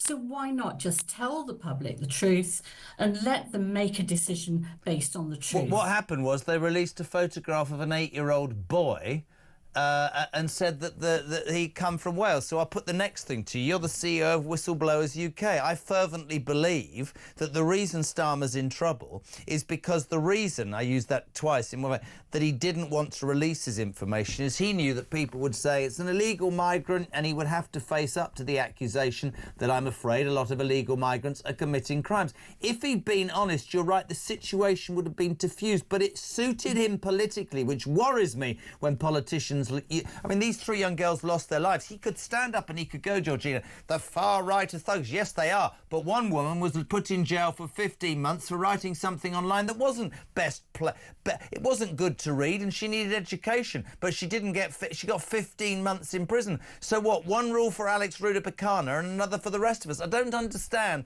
that these politicians don't seem to get that people are not going to keep asking questions because it all seems a bit dodgy. No, well, I think dodgy is an understatement. Actually, I'm trying to be balanced, love. You are trying to be balanced, but I'm going to say it as it is, as you know I will.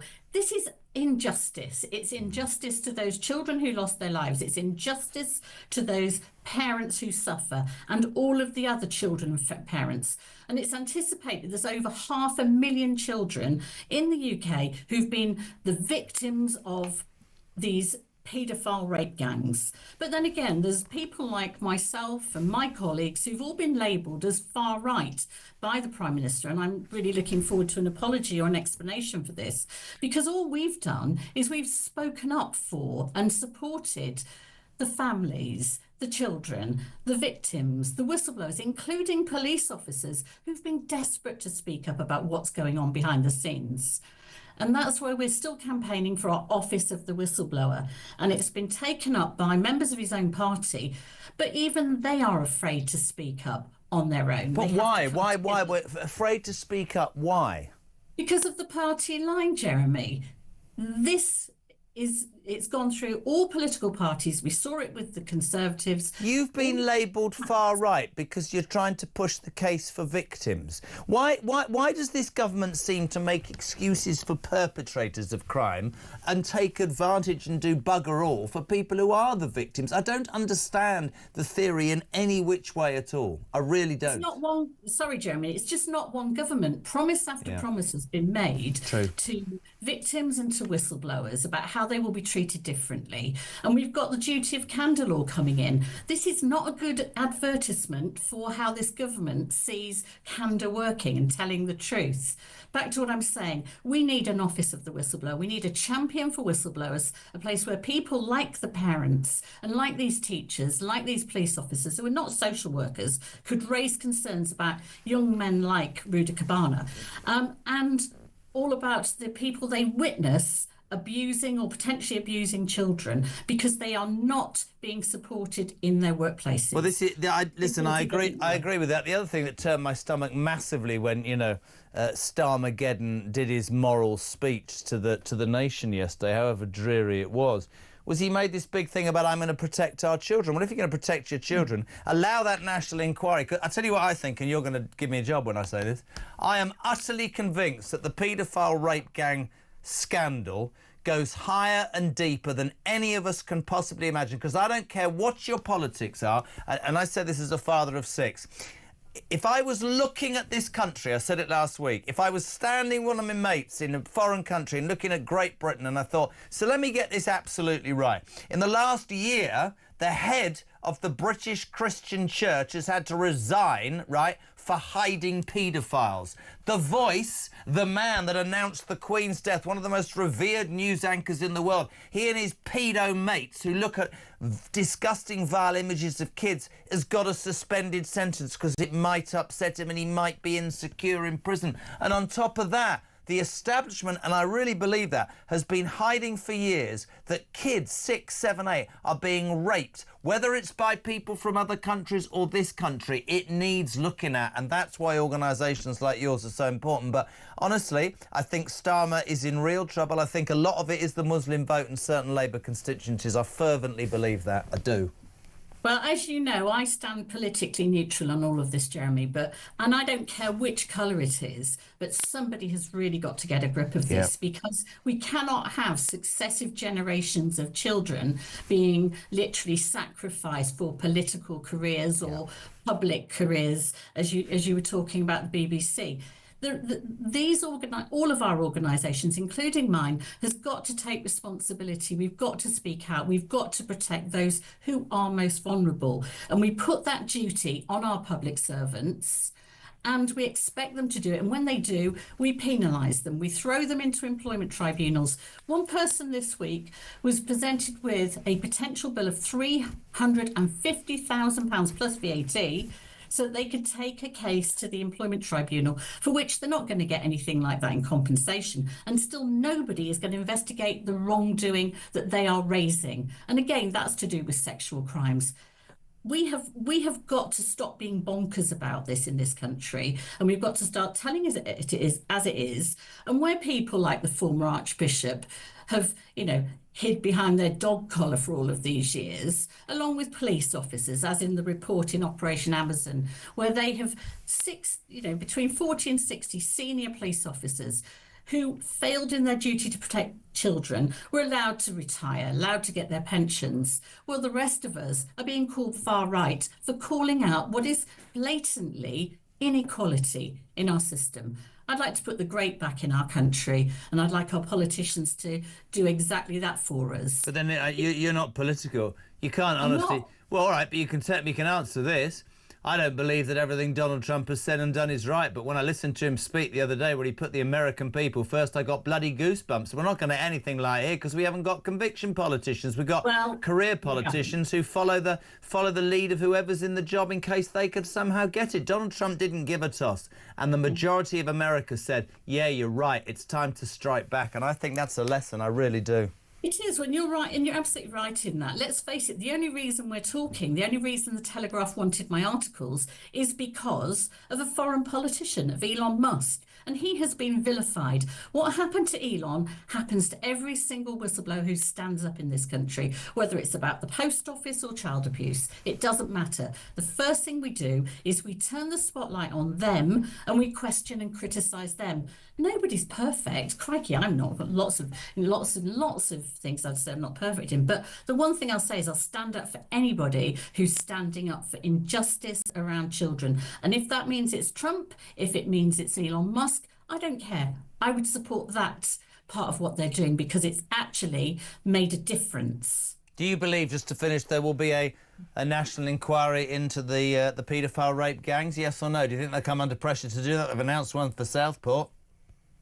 I think they will. And I also think, as I said, I'm going to end on, we need an office of the whistleblower because all of these inquiries take too long. We could have an office of the whistleblower tomorrow. We could be stopping abuse that's happening now, not talking about abuse that's happened in the past. In total awe of you, Madame. I think you do an amazing job and you help so many people. Georgina Holford Hall, thank you so much indeed for being on Talk Drive. Almost 20 to 6, we're live across the UK. It's warmer today. I'm joking. There's terrible weather on the way. It's going to be very, very windy, which will please Ed Miliband because 2 days of strong winds, his wind farms that he wants to build, made lots of electricity, but it still won't be enough. Net zero means, my friends, that we'll have to buy our electricity and our gas from another country and your bills will go up 3 times. Or we could all hope for a third runway, jump on a jet, go and live in America, OK, America, and drill, baby, drill. This is Talk.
Across the UK, on DAB+, on your smart speaker, on your smart TV, and on your side. This is Talk. Welcome back. Just gone 20 to 6. Drive time till 7. 0344 499 1000 at the phone calls. We'll head north to Newcastle. Liam, you're on Talk Drive. What you got, pal? Hey, nice, great show as well, Jez. I was listening earlier on. You were talking about Ed Miliband and the wind farms, taking the land from the farmers in order to create a forest of metal.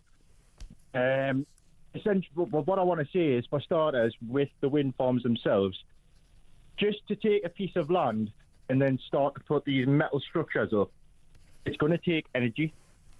They're going to be using the very thing that they're trying to prevent in order to manufacture these things, put these things in the ground. The plant that it's going to take to dig up, large areas of earth. They're going to have to drill the ground to begin with as well. Drill, baby, drill. Yeah, drill, baby, drill. It means absolute nonsense to me. I'll tell you how much of a nonsense it is, and you're absolutely right. This ideological, unshakable belief that we are so on the verge of losing our planet that we need to show the world that we're the leaders of the green revolution, despite the fact that this country is only 1%. Let's get that right. 1% of carbon emissions, and other countries, well, the new Prime Minister, the new President of America doesn't give a toss. He's pulled out of the Paris Treaty Accord straight away because of financial reasons. But when Miliband and his ideological mates think that, this is going to be great, let me explain again to the people listening and watching who probably know, because I say it almost every single day.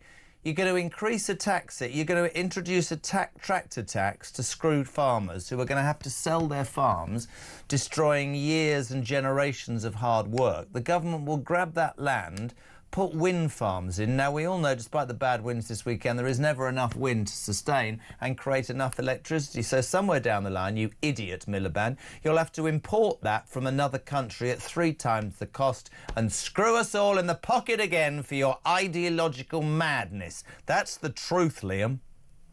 It is, absolutely. I mean, I'm a plumber. I work on site. I fit boilers every single day. And then there's that talk about the extra 1 million houses to be built, new build houses taking up the green belt. It's ruining ecosystems. It's taking land from people that need that land. I drive past the site to work every single day. I drive through Northumberland to get to the site that I work in, and there's a sign that says no farms, no food, no future. Completely agree. Whereabouts in Northumberland do you live? Single day. I don't live in Northumberland. I work there, but I live in North Tyneside. I'm coming up to my favourite place next weekend. I'll be in Heading on the Wall, my old son, and I'll be with the Toon Army on Saturday afternoon. We appreciate your call. Thank you, Liam. Let's head to Lancashire quickly. John, you're on Talk Drive. Couple of minutes. What you got? Hi, Jeremy. Yeah, about the net zero green agenda. Yeah. It's fairly clear. Most of the MPs had no idea what they were voting for. When some of them were asked what the carbon dioxide content is in the air, most of them said, is it 15, is it 16, is it 20%? Well, in actual fact, the carbon dioxide content in the air is 1 part in 2,500. In other words, 400 parts per million. And the scientists extracting the deep cores from the polar ice can determine that it's been the temperature has been rising and CO2 has been increasing. You see, I'm lost already. Sorry? I'm lost already. I'm not even being difficult. I'm lost. What does it all mean? Put it in layperson's terms for me, because I don't understand. What? It's been going on for 300 years. Right. And the Earth at the moment is in a low state of carbon dioxide. Right. So there isn't a climate crisis. Oh, no, over millennia. Now, the other factor here is we need greenhouse gases, of which it is one. Outside the Earth's atmosphere, the temperature is minus 450 Fahrenheit. I feel like I'm at school here. So we need the CO2, and in fact, we could use much more CO2 than we've got now. Right. So you don't agree with net zero? It's absolute rubbish. That's more my language. Right, it's rubbish. Most of the scientists who know what they're talking about will concur what I've just said. The nearest I got to science was having a chemistry set when I was 7, and I broke the only test tube there by blowing it up. Thank you, John, in Lancashire. Let's go to Kent. Tim and I went down to Kent and met 3 women in a tent. I'm not going to do the rest of that joke because I get sacked. Patrick, you're on Talk Drive. Good evening. Good evening, Jeremy. There didn't seem a lot to do is the next line, but I'm not going any further. Crack on. That's okay. We could probably work that out for ourselves. Now, yes, on the Sue Ellen Brahman issue and joining the tentative. I agree with you. I think she will join the Reform Party. Her husband has, yeah, I think it's likely. Yeah, I think it's on the cards, isn't it? What I want to say is we almost have been, falling for the gaslighting. Reform is a bunch of right-wing nutters. It isn't. Rather like Talk Radio, it's the party of common sense. And is anybody else going to nick our phrase? Donald Trump's nicking it, Reform are nicking it. Honestly, we should have bloody patented it. To Reform. Jeremy, just give it to Reform. It's a beautiful thing. No, seriously, that chap. Reform doesn't have to court. I don't believe it doesn't have to court the Conservatives. They got to believe. I mean, I think it's quite interesting. For me, the Suella Braverman comment in the Telegraph today, the article for people just tuning in or coming out of work, she says she believes that the Tory party and Reform should unite. I believe that she will join Reform like her husband. I think this is a pathway to that because she'll be able to say the Tories didn't and weren't interested, blah, blah, blah. I would say to Reform, you can win this without the Tories. That would be my thought. Well, I think the Labour Party, we've been talking about it, even the chap from Liverpool, Steve, who was on earlier. Yeah. Actually, Reform is also the party of the working class now. Isn't that interesting? You're absolutely right. An awful lot of people are going to come from Labour, and I think Labour should be very frightened. You're a good man. Thank you, Patrick in Kent. Right, I'm going to a break. I want a jammy Dodger. I'm back in 3. Don't go anywhere.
Lord Carlisle was removed from the independent review of Prevent back in 2019 because of concerns over his impartiality.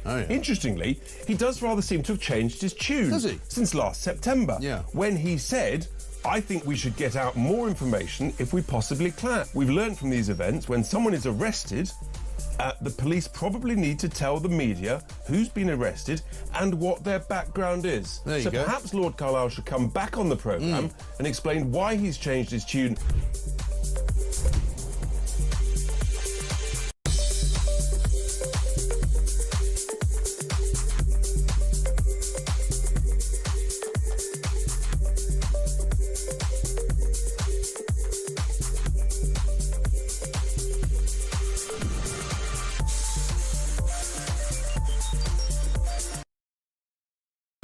Across the UK, on DAB+, on your smart speaker, on your smart TV, and on your side. This is Talk. Welcome back, 9 minutes to 6, which means only one thing. My illegitimate son, the broadcasting equivalent of Muhammad Ali at boxing. Sam Ellard is here. Push the button, Amy. Sport Summary on Talk. Hello, Sam. Hello. Would you like a yes. Fox's chocolate biscuit Yeah. from my biscuit selection? They were a present from From who? Jodie. From Jodie? Yes. Can Get I, your gnashers round. can I just take so I can pick? 'Cause I want the one on the end. Which one do you think I'm going to go for? I've no idea. I'm not bothered. The big chocolate. Oh, the No. jammy Dodger. Yeah, it's actually really good. Yeah. These are. What do you like about a jammy? Can we catch? What does it matter? Well, you're the one who gave me these Have you biscuits. dyed your hair? No, I had a haircut. You've I haven't dyed done my your hair. hair. I haven't done my hair. You've dyed your hair. My hair's going grey. I don't care. Yeah, no, I haven't. I've had a haircut. You, I've had. So I don't care. Say again. You what? I'm considerably richer than you. I don't know why I said that. Right, crack on. Sport. What's happening? Man United boss Ruben Amorim. Oh, this is interesting. Admits to making mistake over his comments of the weekend when he said, "We are the worst team in the club's history." Do you think it was? Oh, a sorry. I mistake? thought you were throwing to him saying that. Do you think it? All right. Yeah, maybe. I don't know what he's trying to get from saying these sort of things. I mean, it's basically almost just highlighting the mess that they're in, the bad But how job do you that deal with the egos of footballers? I think back to the halcyon days of Alex Ferguson, who I know very well, and he was... No, you don't. We owned a racehorse. We've owned a racehorse. You think I'm making... Honestly, I'll get him on the phone. You're such an idiot. You should do that. I know him really well. You should get him on. Fine. How's he not been on before then, if you know him so well? He's 83, mate. He spends most of the time watching his racehorses in sure- Bahrain. I'm sure not he'd love lying to you. I just think you should get him on then. If you're Okay, fine. I'll do that for you next week. But can we speak about this because it's You true? should get Alex Ferguson How to did talk he about it. manage to control that dressing room? Were footballers less powerful? Yeah, I definitely think the ego of a footballer So how can anybody worse. go into a club now that is in such dire straits psychologically, mentally, whatever way, and make a change if any time they try and do anything, the players down Call their agent, and they call their agents and the manager gets sacked? That's I think what I'm he's saying. kind of doing that at the moment because Marcus Rashford, I think, might have been one of those players where he walked in and he wasn't particularly happy with his dedication, with his application, and he kind of took him out of the squad and has basically said he's available in the transfer window.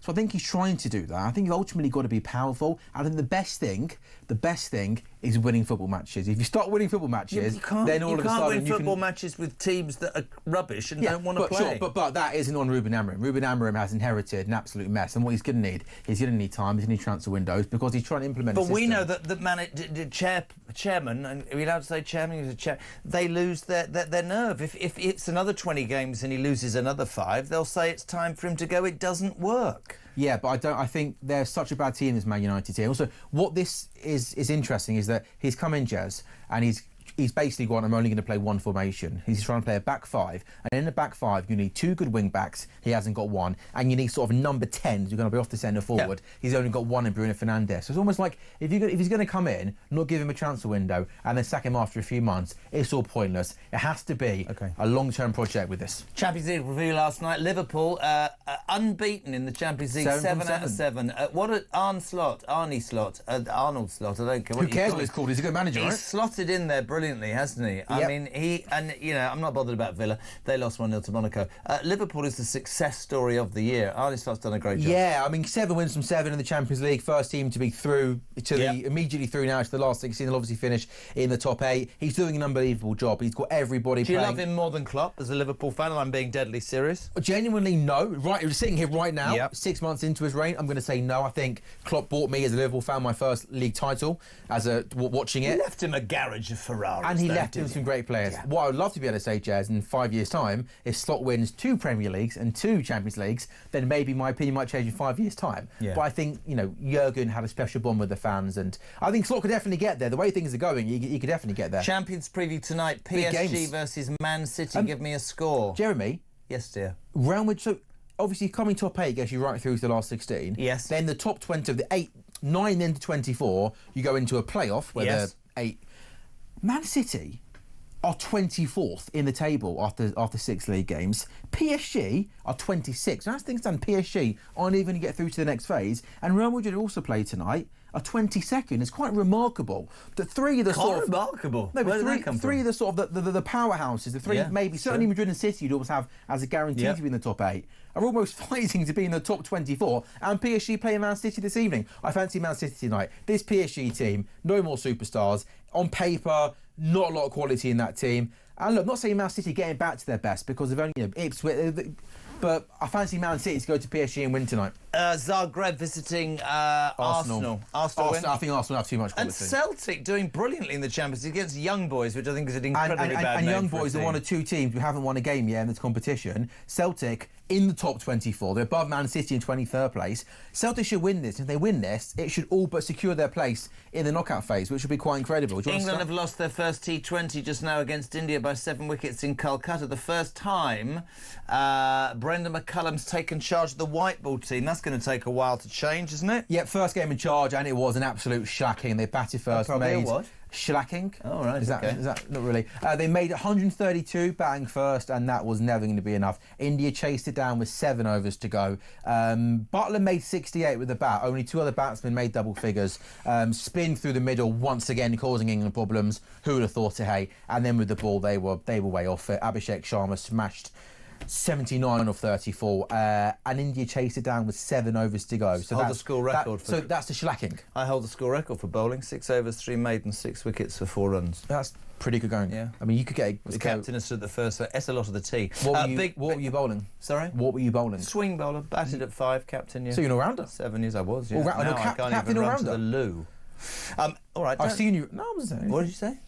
Your mother says I still look fit. Can we just talk about the most important sports thing last night? We can join on this. Watford losing to Preston last night. It's not going very well for Ryan's team. Watford are all over the place, aren't they? Tom Cleverley was 5 games ago secure. 3 games ago he was going to be fired. A game ago he was all right. Now he's under pressure Watford, again. To be fair, 8th in the table, only 1 point off the playoffs. But yeah, they're falling away, aren't they, Watford? They've had more Losing at managers home. than you've had girlfriends. Oh, they've had. Oh, by the way, absolutely, like 25 managers in my lifetime. How's the girlfriend search going? I'm going to be honest with you, Jez. Yep. I'm very, very single.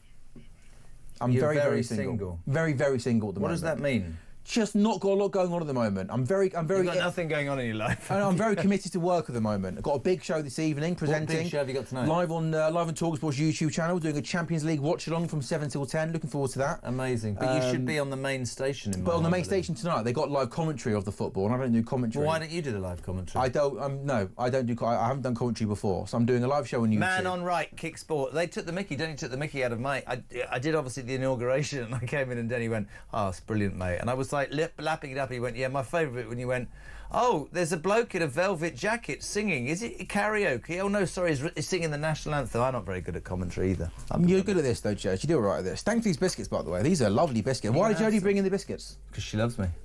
No, what was the reason? Shouldn't you bring in biscuits for your producers that I work took them really all hard out to an amazing dinner. for Christmas? Yeah, Why wasn't I invited? Because you couldn't make it. I couldn't make it. I did invite you, didn't I? You did, to be fair. And why weren't you available? I was presenting a show that night. No, it wasn't. The rash hadn't cleared up. Ladies and gentlemen, that's Sam Allard. He's back on Monday. No, back tomorrow, by the way. Are you? Yeah, 5:45 tomorrow. Give it a listen tomorrow. Russell Quirk on Drive Time. My mate will be amazing. Russell Quirk tomorrow with Sam Ellard on Talk Drive. The news at 6 o'clock on this fine station is next, my friends. Give us a bicky.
across the UK.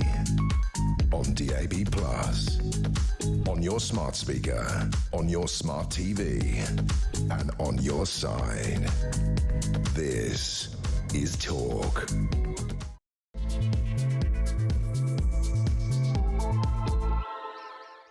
Welcome to the third hour of Drive for Wednesday, my friends. Thanks for tuning in. JK here till 7. Kev here from 7. Of course, with his Asylum and Petri Hoskins sounding brilliant here from 10 o'clock tonight. 0344 499 1000 is the telephone number. Text to 87222. So much in the news. We're still talking about Southport. We're still talking about the impact of Donald Trump. We're talking about Braverman today in the Telegraph saying the Tories and Reform should unite. We're talking net zero with that. Do you know what? I nearly said the wrong word again. Ed Miliband. I just nearly said that word. I'm not allowed to. Let's go to the phone. Let's go to Cheltenham. It's posh there. Lee, hello. Hello, how you doing? You all right? I'm coming to your area, of course, as I always do, for the whole week in March, the greatest national hunt racing festival in the world, the Cheltenham Festival, on between the 11th and the 14th of March. And that's where most of Cheltenham tries to make a great escape when that happens. Anyway... All right, well, listen, I bring money, we bring wealth to your city. What are you talking about, man? Crack on. And a hassle. Anyway, Ed Millivolt, as I call him. Ed Milli what? Ed Milli what? Millivolt. Oh. Because he hasn't got the brain power to figure this out himself. Yes. How is he going to get around this net zero when all the stuff that he's actually trying to do with all the wind turbines and all these solar panels and all these big battery storage things are going to cause more damage to the environment? If you go back through and have a look how lithium's actually produced, it's actually destroying the planet by taking millions of gallons of water out the system. Well, I couldn't in any way disagree with anything you've said. I find it almost extraordinary that these politicians with this ideological view of, oh, listen, we might only produce 1% of the carbon emissions of the world, but we must lead, we must show the world that we are clean and healthy individuals. Forget the fact, as I keep saying, that the wind won't create enough electricity. We'll have to import it at more money, which will screw the very people. People like Ed Miliband, I don't know whether he just realised this. They'll never be re-elected. This is absolute tosh. And he has the gall today to say to Trump, net zero, Mr. Trump, is it won't stop. It's not going to stop at all. It is unstoppable, the force. And you think to yourself, my God, you're not on, are you, at all? No, and the other problem you've got as well, if the wind blows too hard, they have to stop the wind turbines from turning because it damages them. Well, that'll be the case this weekend. Somebody said that to me. The storm that is coming this week will be too strong for the wind turbines, and so zero electricity will be generated. Then they'll be damaged, says Stuart in High Wycombe, and they'll have to use electric to get the vehicles there to make them better. I mean, it's ridiculous. Exactly. And I think it's an absolute disgrace as well, the way they're trying, and I mean this, to rip the land off the farmers in such a duplicitous way and end up taking the land to build those things. I think it's absolutely appalling. Listen, good to have you on, Lee. One final call and we'll go to the legend that is Brendan O'Neill, chief political writer of Spike.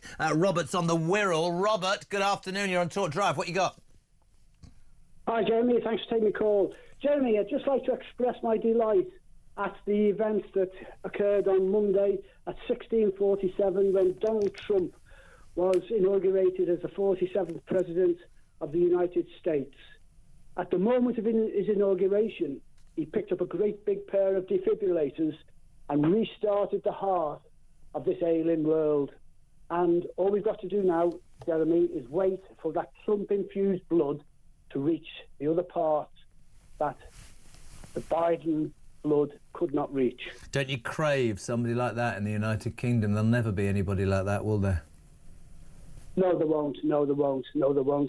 And I would just like to say that whenever you get somebody on, a politician, ask them straight away, do they agree with Donald Trump? And there's only two genders. And if you're fortunate enough to get David Lammy, ask him to explain to Donald. David Lammy wouldn't come on here because I don't fall for the BS. The man who thinks the green energy crisis is more important than the Middle East. I got to move. Rob in the Wirral, thank you for your support. 0344 499 1000. I gave him a big build-up. He is a legend. Brendan O'Neill, chief political writer of Spiked. A very good evening to you, sir. How are you? Hey, Jeremy. How you doing? Oh, what a week. What a week. I love it when we talk on a Wednesday, after what has happened has happened. Let's start. I was freely honest with everybody. I was doing the show during the inauguration, and we played the whole of Trump's speech. The reason I'm starting this way is because it bleeds out to everything else. I had goosebumps, Brendan.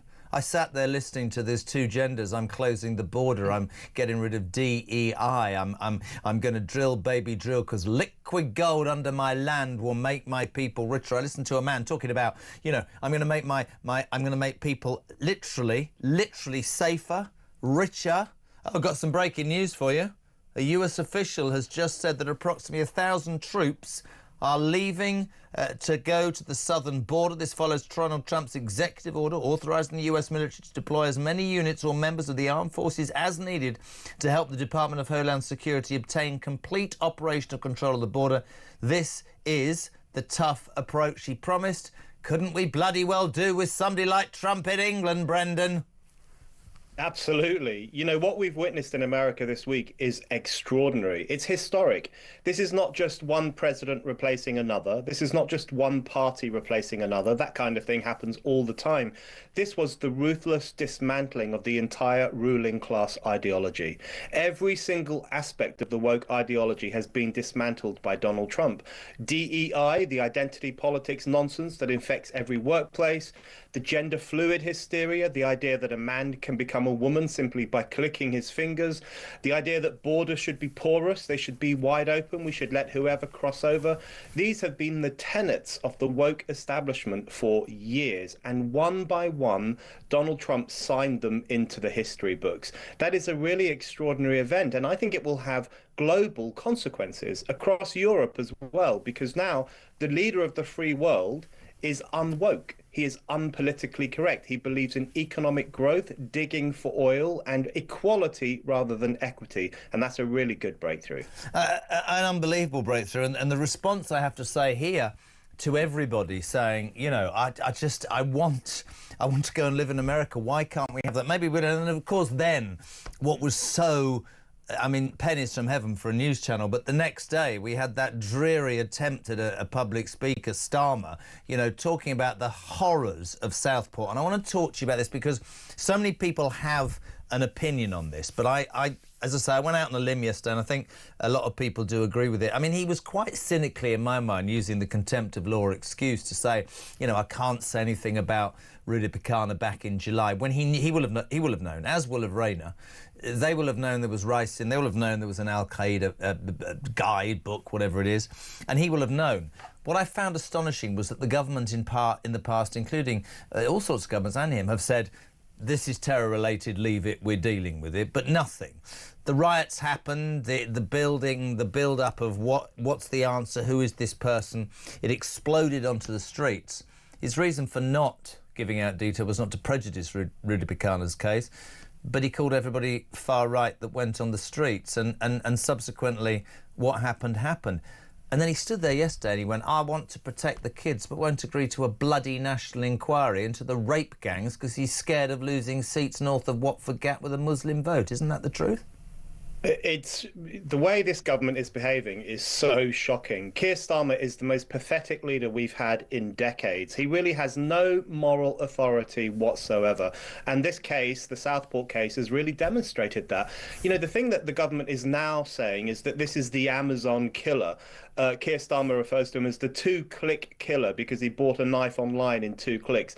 Look, we can have a discussion about whether it's too easy to buy a knife online. Well, hold on a second. Let me stop you right there. When I did JK Live 2 years ago, we ordered 3 online. They arrived at the news building within 24 hours. I did a whole show on it. If he was that interested, and that idiot who runs London, they would have done something about the large tech companies and how easy it is to get that without any proof of age or anything. That is a damn excuse about a knife. The kid was 4 days off his 18th birthday. The fact of the matter is, if he'd said this is terrorist related and informed the British people and been honest and open, I don't think those riots would have happened as they happened. And he, in my mind, has prejudiced the people who wrote stuff that might have been unpalatable. They're now in prison for 15 months.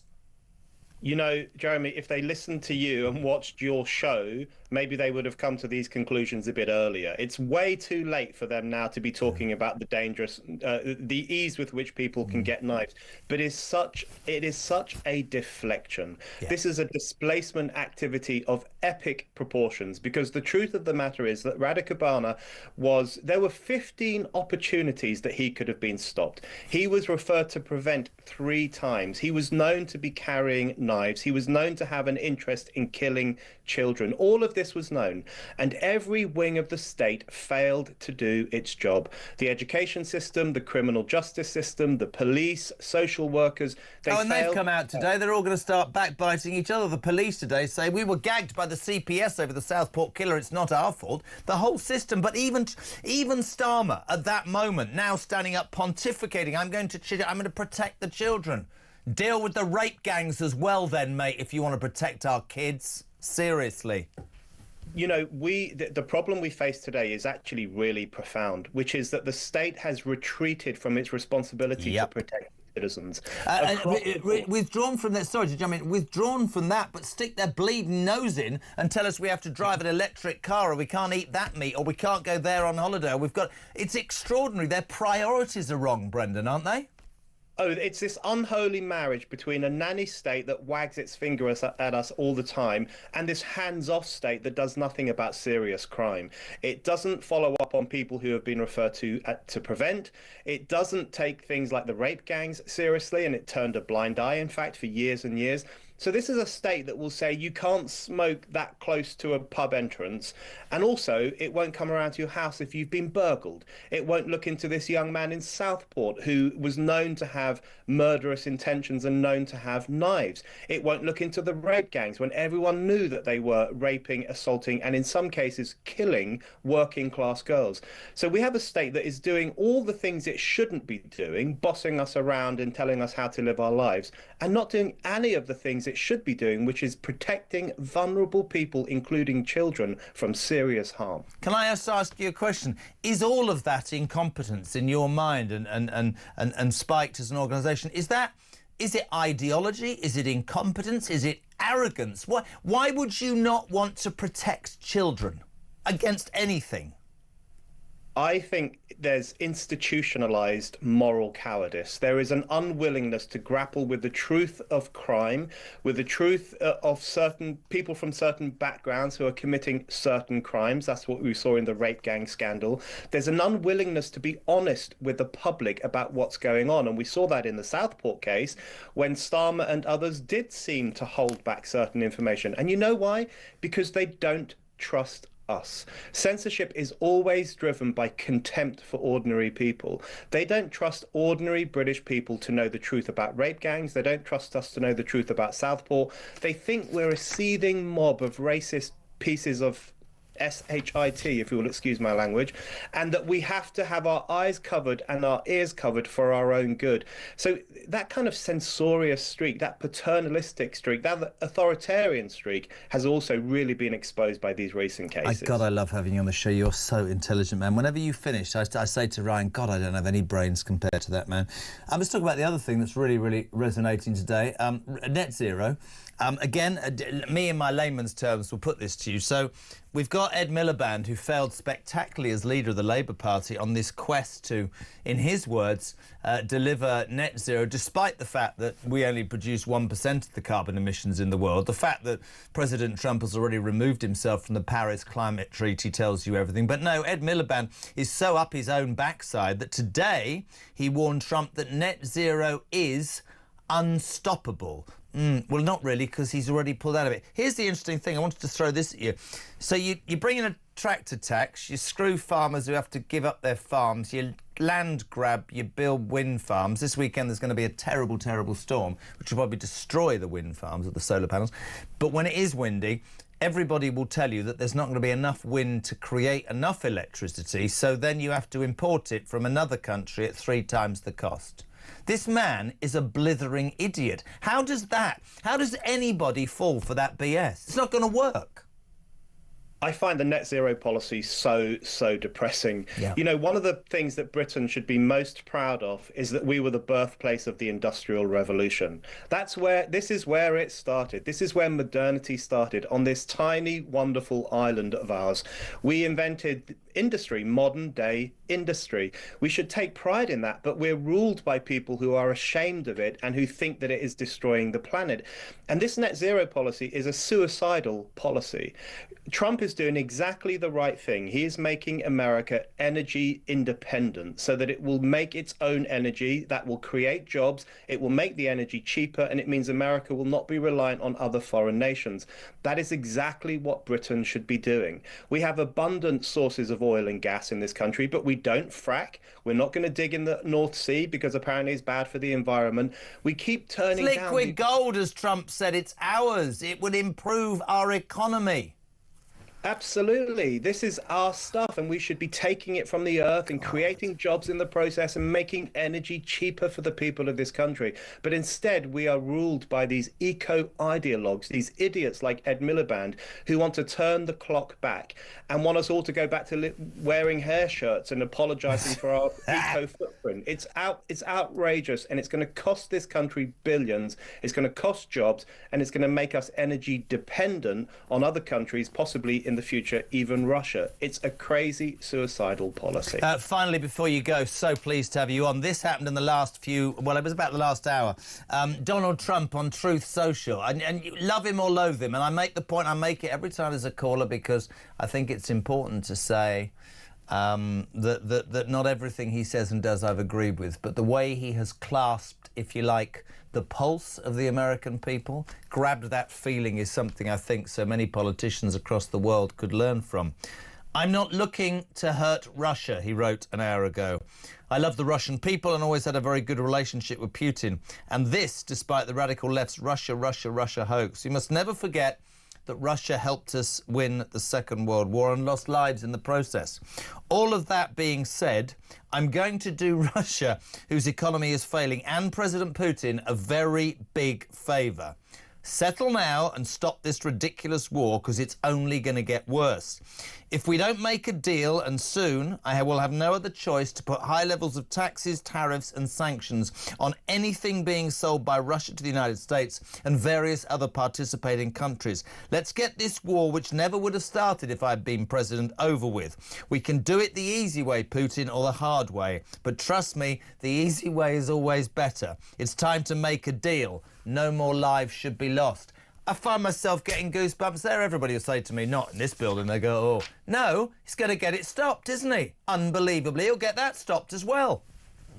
You know, I agree with you that one doesn't have to agree with everything Donald Trump says. No. It would be weird if we did agree with everything Trump says. You know, we don't agree with any person all the time. But what a relief to have a world leader who speaks so honestly. That in itself is just so valuable in world affairs.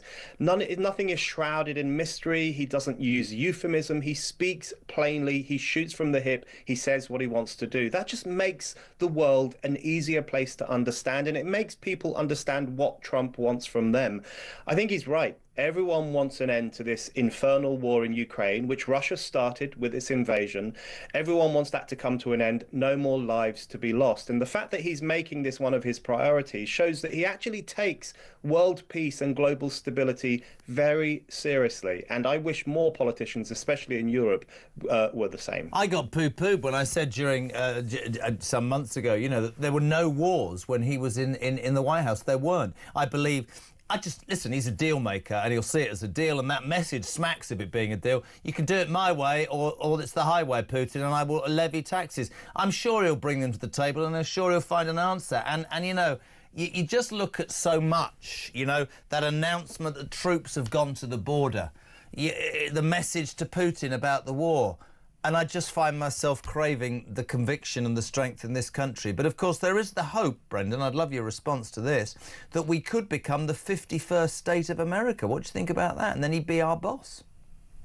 Well, I do think we should maintain close links with America, absolutely. And I'm so worried that We've got Starmer, Miliband, Lammy, all these people in power who've said the most outrageous things about Donald Trump. They've called him a KKK sympathizer, a fascist, a Nazi, a racist, when in truth, he has built the largest cross-race, cross-generation voting bloc in history, and they are there insulting him and ridiculing him. That's got to end. We've got to be more serious, and we've got to treat America as a friend, and we haven't been doing that over the past few years. Brendan O'Neill, it is always an absolute pleasure. Thank you so much indeed for coming on this Wednesday. Chief political writer of Spiked.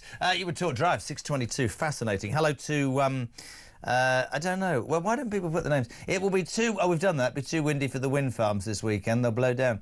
Rosie Lamb, sitting on the fence is a surefire way of splitting the vote. He needs to grow a pair and stand up for what is right. I think she's talking about Farage. Doug says, Jez, they'll need land for wind turbines, solar panels, battery storage pylons, and we will have the most of those costs again in 10 years' time so they can replace the batteries and the turbines. Rachel says, I'm really excited for America, but God, I'm also so jealous. He is just a man who does what he says he's going to do. No excuses. Love him or loathe him. Rach, thank you. Hello to Jenny in Oxford. Jez, we were told by Labour, did I squeak then? Diesel was the way to go. Then the scientists said they were wrong. We're told now that wind turbines are the answer. When scientists realise that they cause unnecessary wind turbulence that destroys natural wind patterns and causing greater weather disturbances. Miliband will be gone, but he will have left us with an energy crisis. Jane Bates talk. Brendan O'Neill talks so much sense with such a calming, sensible voice of truth. Could not agree more. If you'd like to be on in the next 35 minutes, 0344 499 1000. This is Talk Drive.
Ian, I woke up this morning. I never got to bed till 3 o'clock this morning because last night I saw that a 12-year-old child had been stabbed to death. 12-year-old child, one of the youngest in recent times in Birmingham. I woke up this morning 4 hours later and I spent an hour posting on all the stabbing murders around Britain. There was even a girl that was raped, for example, in Hampshire. This is how serious crime is out of world. She was abducted at knife point by two 14-year-old boys.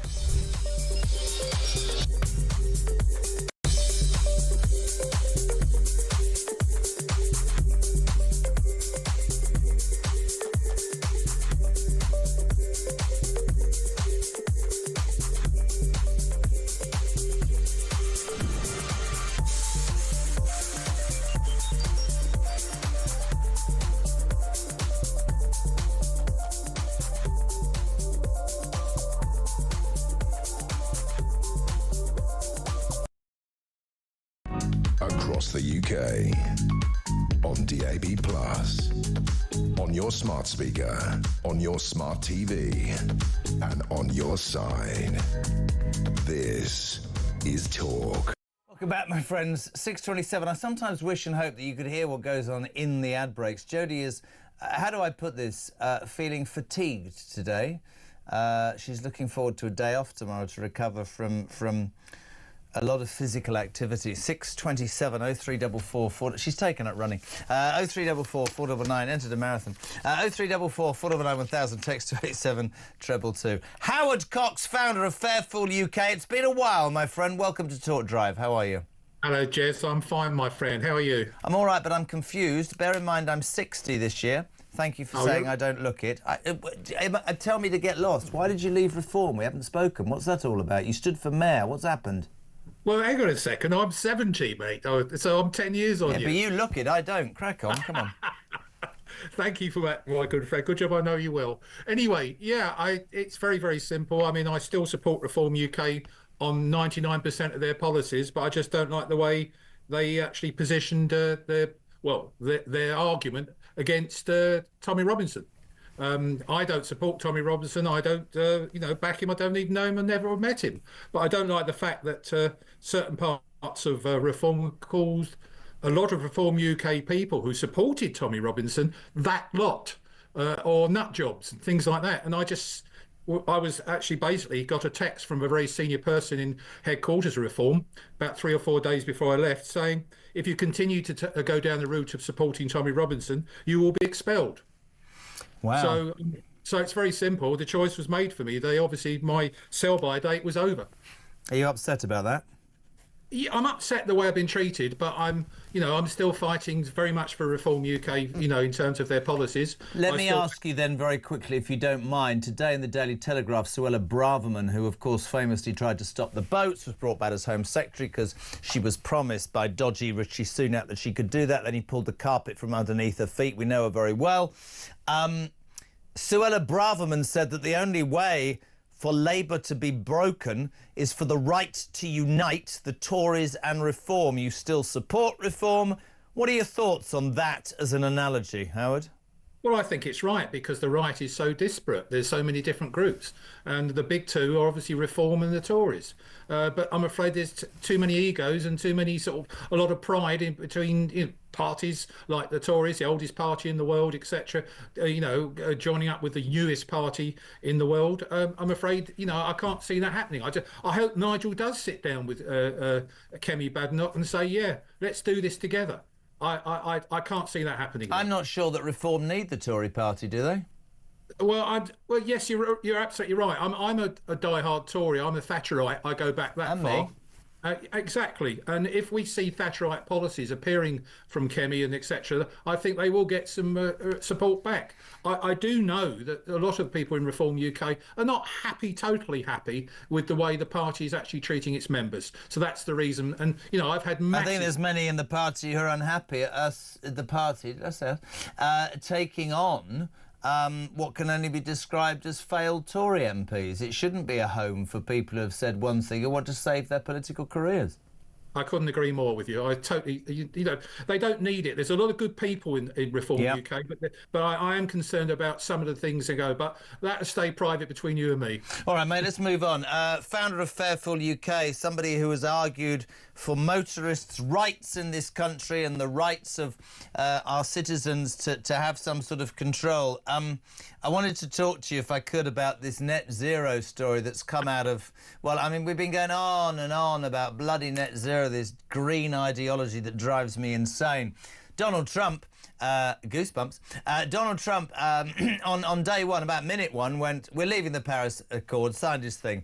Today, Ed the Mailer Band warns Donald Trump that net zero is unstoppable. This, despite the fact that we only create 1% of the carbon dioxide emissions in the world. This, despite the fact it's going to cost billions of pounds. This, despite the fact that if you build your wind farms, which will blow down this weekend because the wind's too strong, it won't create enough electricity and you'll have to import it from other countries at 3 times the bleeding cost. This man is mad, isn't he, Howard? He's totally delusional, and good luck on taking on the Don. I mean, I'd love him to see you sitting around the table and talking about this. And you're quite right, the 1% issue. We're going to spend billions and billions on making us impoverished. And it's going to hit the lower income families, small businesses the hardest, all for the sake of an idealism that won't make a pimple of a difference on the backside of this planet. And bearing in mind that we're 1% and America, which is one of the largest, has said good night, God bless, I'm going to concentrate. Oh, imagine a leader, Howard, saying, do you know what? We can forget the ideology. What I'm going to do is make the people who voted for me and the people of my country, I'm going to make them proud and patriotic. I'm going to make them better off, safer, prouder of their nation, and I'm just going to get rid of all the madness. Can you imagine if we had somebody with the balls that could do that in this country, pal?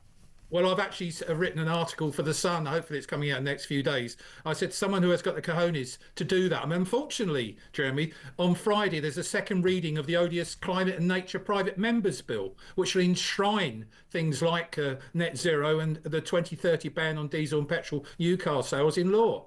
So, that's the sort of thing I'm fighting like mad. And to some extent, Reform UK, leaving Reform UK, allows me to do that, to fight really hard. God, you sound like a politician then. I know I've been fired from being chief executive, but I'm looking forward to looking for fossils on the beach somewhere on the coast.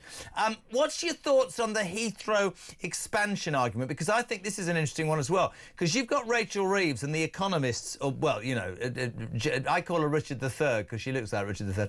There's her who go on about we've got to have growth to make the economy work, despite the fact they destroy small businesses with their crap budget. But anyway, they've got her on one side of the party. She wants the extra airport at Heathrow. It'll be good for bringing more traffic and business and whatever into King. And then you've got Miliband, the idiot, on the other side saying, no, we're not building that, not at all. I think there's going to be explosions in that cabinet, aren't there? Absolutely right. I mean, we're going to see disputes beyond belief. I mean, it's good to see Rachel from Accounts recognise that a third runway at Heathrow is good for the economic Richard III, I'm calling her, Richard III. Yeah. Are you a fan of the third runway? Yes, I am. I'm all for economic growth and developing infrastructure. The only infrastructure I was against was HS2. But, fundamentally, Heathrow, we do need that third runway. We will then start taking over more of the European economic benefits. And that's what we need to see. And I understand she's actually going to supporting expansion at Gatwick and Luton as well. Well, let's not give her too much credit. She went to China and came back with £600 million. What a measly deal this is. Don't laugh at me, you lot, through the glass. Donald Trump, in about 5 minutes, created $5 trillion on AI. I mean, Jesus, she's not that switched on, is she, Rachel? No, I'm not suggesting that. I don't want to. I want her to go. I want Yvette Cooper to go, and I want certainly Starmer to resign. Basically, you want the government to fall, don't you? Yes, please. I'll tell you what I said this morning, Howie. I want to know what you think of this. I think we're where America was 4 years ago. I think we're in the middle of the start of our Biden experience, which is going to be horrific. But I genuinely believe, whatever your politics, and I hear from as many. Look at this. This country is ruined, says Martin Allen. I've been a Labour voter all my life, and I will join Reform as long as I don't join with the Tories. I'm of the opinion that Reform will be the next ruling party. Great show. I believe that the Labour Party will stay in power and they will be unelectable for 20 years. I don't believe the Tories will recover in time. I haven't heard enough from Badenoch. I don't think she'll last, and I'm being completely serious, and I think that when she falls, it'll be a down-the-middle centrist like James Cleverly, which will not appear. I think Reform have found a position, and I think that they need to get their heads down, deal with all sorts of things within the party. But I think that YouGov poll the other day, if I'm completely honest, Howard, blew the roof off politics in this country. I think the two-party system is dead. I think Reform have achieved that already. I really do. Oh, yeah, absolutely right. And, I wish them well. I think, personally, they're going to get well over 100 seats next time. Maybe hit the 200 mark. Maybe they will be in part. But the Tories won't roll over easily. And I accept what you're saying. We don't want a soft leader, etc. Maybe Robert Jenrick's the solution. I don't know. But we need a hard person. What I've seen in Donald Trump is he's actually going to let the market dictate, for example, what we drive. There's going to be no EV mandate we've got over here. As you know, manufacturers in this country, they've got to have 80% in 2030 of their manufacturing will have to be EVs. Couldn't agree I mean, more. It's ludicrous. The whole thing's ludicrous. Mate, it's so good to know that you're still cracking on. 70 years of age and you don't look bad. We love you. Howard Cox, founder of Fairfield UK. Thank you for being on Talk Drive. What is it? 23 minutes to 7 o'clock. Good Lord. It's peeing with rain. Honestly, it's raining all over England. Weather's coming. It's going to be nasty. 0344 499 1000. You want to get your call on? Make it now. Jodie's still here. She's hanging on by her fingertips. She's knackered. More of that before 7.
Across the UK, on DAB+, on your smart speaker, on your smart TV, and on your side.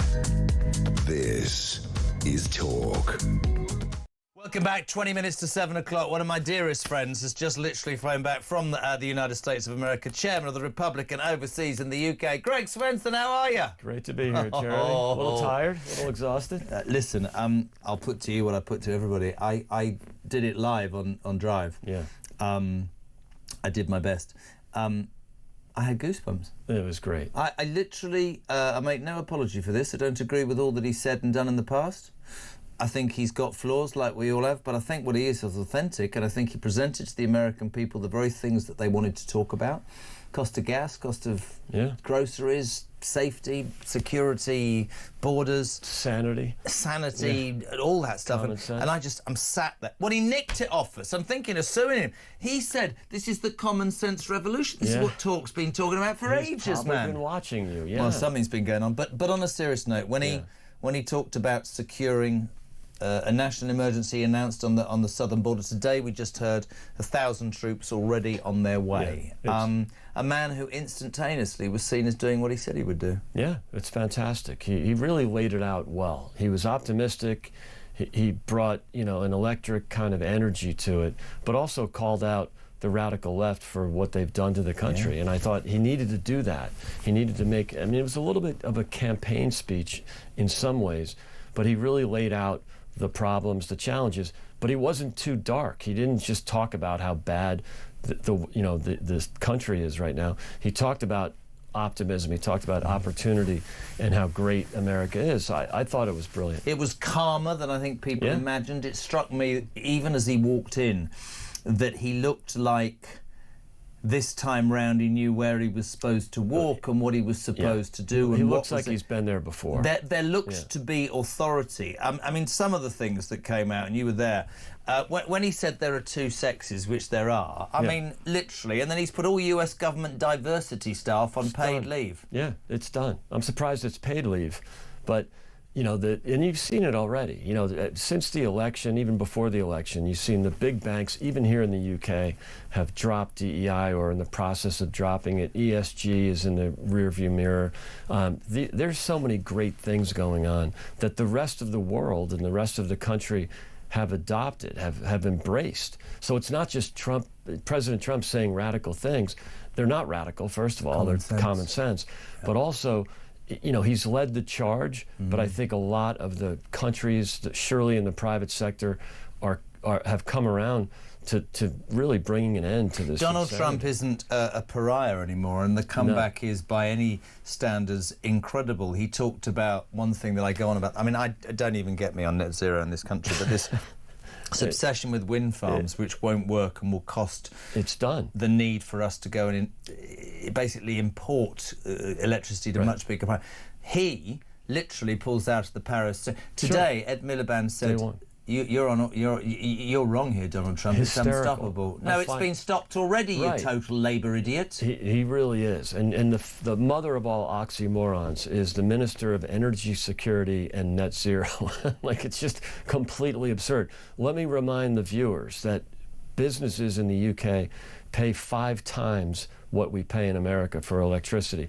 We're paying here in the UK 50% more than they're paying in Germany, which is a net zero ground zero. And let's tell the audience absolutely categorically that net zero, which is interesting that we're leading the way as we only release 1% of the carbon dioxide in the world. We will end up with 3 times the bills because there won't be, it won't blow. Somebody texted me and went, but this weekend there's really strong winds. Yeah, and the wind turbines will blow down and they'll need to use electricity to make them right. I mean, the whole thing is a joke. Dial into the coal grid. Donald Trump seemed to talk about everything that resonated. I don't think in all of my time of being here I've ever had a response. The numbers of people, Craig, they were like, can we become the 51st state, please? Can we? I think Donald Trump's legacy, weirdly, in 4 years' time, will be that he's kick-started the fight back against ideological wokeism across the world. Without a doubt. And the world is following. Unfortunately, here we don't have an election till 2029. But I would never believe that there would be a conviction politician like that. No, Maybe Nigel? But you don't need one. And it could Don't you? It could very well be Nigel. And Nigel was there. I saw him Friday and Saturday night. I didn't see him. But you need somebody who's brave enough to stand up and go, you can say what you want, do what you want, and attack me, but this is my belief and this is what I'm going to do. Absolutely. And it's working here. The people are on board. Unfortunately, we have a government that's not. But, you know, Ed Miliband can stick with the net zero insanity all he wants. But guess who's paying for it? The working class, the businesses, the job creators, the private sector. And they don't see it. This is what I find so frustrating. But what I also found fascinating about Trump was that he instantly did what he said he was going to do. He's deflected, sure he's made mistakes, but he's deflected a whole load of criticism, assassination attempts, court cases. The indictments, again, you know, people will say, oh, he's a rapist. Look, no, he's not. I mean, and I it's just absurd. I know, and all of that is so easy. I was inspired by a speech that, I mean, just actually before you came in, I'm sure you picked up on this, around an hour ago,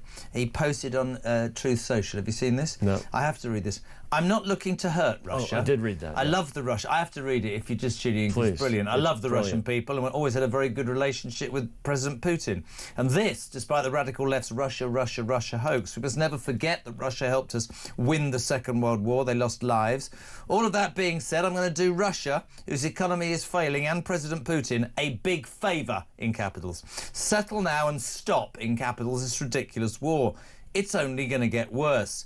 If we don't make a deal, and soon, I will have absolutely no other choice but to put high levels of taxes, tariffs and sanctions on anything being sold by Russia to the United States and various other participating countries. Let's get this war, which never would have started if I were president, over with. We can do it the easy way, Putin, or the hard way. And the easy way is always better, trust me. It's time to make a deal. No more lives should be lost. It's just goddamn refreshing. It really is. It's honest. You know, for someone who the corporate media always says he's a liar and he's distant. No, if you want lying, listen to Joe Biden. But what he's done is he's been really transparent. You know, all of these executive orders were very well telegraphed. He campaigned on them. He's been talking about it since the election. It's fantastic. And he's right. Russia shouldn't be feared. They should be marginalized. The economy is in shambles. Biden did a great job of helping the Russian economy by being hostile to the U.S. energy market. That elevated prices, helped Putin, helped the mullahs in Iran. Biden did everything wrong. So far, President Trump's doing everything right. He's doing what he said he was going to do. It's fantastic to see. Just go back to the inauguration. Yeah. Two things.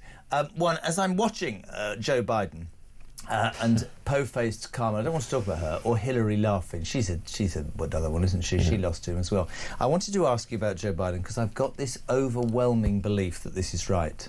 I think he voted for Trump. Oh, yeah. I think he sits there and smiles, and I'll tell you why. I'm the only one that beat him. You got rid of me. She's crap. I'm off. Thank you very much indeed. He won't welcome home Donald when he met him on the steps of the White House. Dr. Jill wore a bright red outfit on Election Day. They really dislike the Obamas. They surely dislike Kamala. There was a cold. You saw at Jimmy Carter's funeral. There was a real coldness between Dr. Jill, I like saying doctor, but she's not, by the way. No. There's a real coldness between her and Kamala, between her and Michelle Obama, really anybody. What's that all about, the Michelle Obama no-show? Is it D-I-V-O-R-C-E? Absolutely. You saw President Obama walking down solo, the only one. Is that a divorce, or just takes Trump? No, I just think that she just can't tolerate Trump, and really, there's just a dislike between all the establishment people, especially the Democrats, and President Trump and the First Lady. And she was rocking it, obviously, as usual. So it was just great to see. And you had a second point, though. The other one was convicted US Capitol rioter turns down Trump pardon. He, of course, pardoned 1,600 who were involved in the January 6 riots. Some people would say that's outrageous. Others would say that the charges were wrong, etc., etc. We must also not forget that Joe Biden pardoned his family. Do you know he did it whilst the inauguration was on? It's unbelievable. 2 minutes before, at 11:58 Eastern, when his term ended in 2 minutes, he does this, knowing it might not get that much attention. It was really outrageous what he did. He pardoned his own family for any crime they might have committed. Why would you pardon someone if they were innocent? His argument was Donald Trump's coming after them. My argument would be if they've done nothing wrong, why would Donald Trump be able to come after them? And President Trump was very clear in his inaugural address that he is not going after political opponents. The weaponization of justice is over. If they committed crimes, yes. And they obviously have committed crimes. The family made $27 million, not just by selling influence to our allies, but selling influence to our adversaries. The money came from China. There's bank records. This is not speculation. I was on with RTE the other day. This poor guy, Marxist, insisted that when I said there was peace and prosperity during Trump's first term, and he said, well, that's your opinion. No, there was peace and prosperity. Like, it's just fact. It's data, right? There were no new wars started. There were 2 under Biden. So the world became a mess. America became a mess. I think that's ended abruptly. If President Trump would if his Justice Department is, going after or aggressive about people who have actually committed crimes, so be it. But they will not be going after opponents just because they're opponents. Well, now Fauci's off the hook. I'll tell you what I wanted. The family cartel is off the hook. I wanted to say to you very quickly before we finish. I'm going to give you a challenge here. I reckon it'll be Trump for 4 years. I reckon it will be J.D. Vance for 8, and I reckon Barron Trump will be the youngest American president at the age of 30. He's looking good. He is. Listen, I should have come with you. We love having you on, Greg. We really appreciate you. Greg Swenson, thank you very much indeed. Thank you, my friend. Republican leader overseas. What is it? 10 to 7. 10 minutes to get your call in. 0344 419 1000. This is Talk Drive.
In the Sun today, right, he has said, terrorism has changed, we must guard against loners and misfits who threaten us and I will root them out.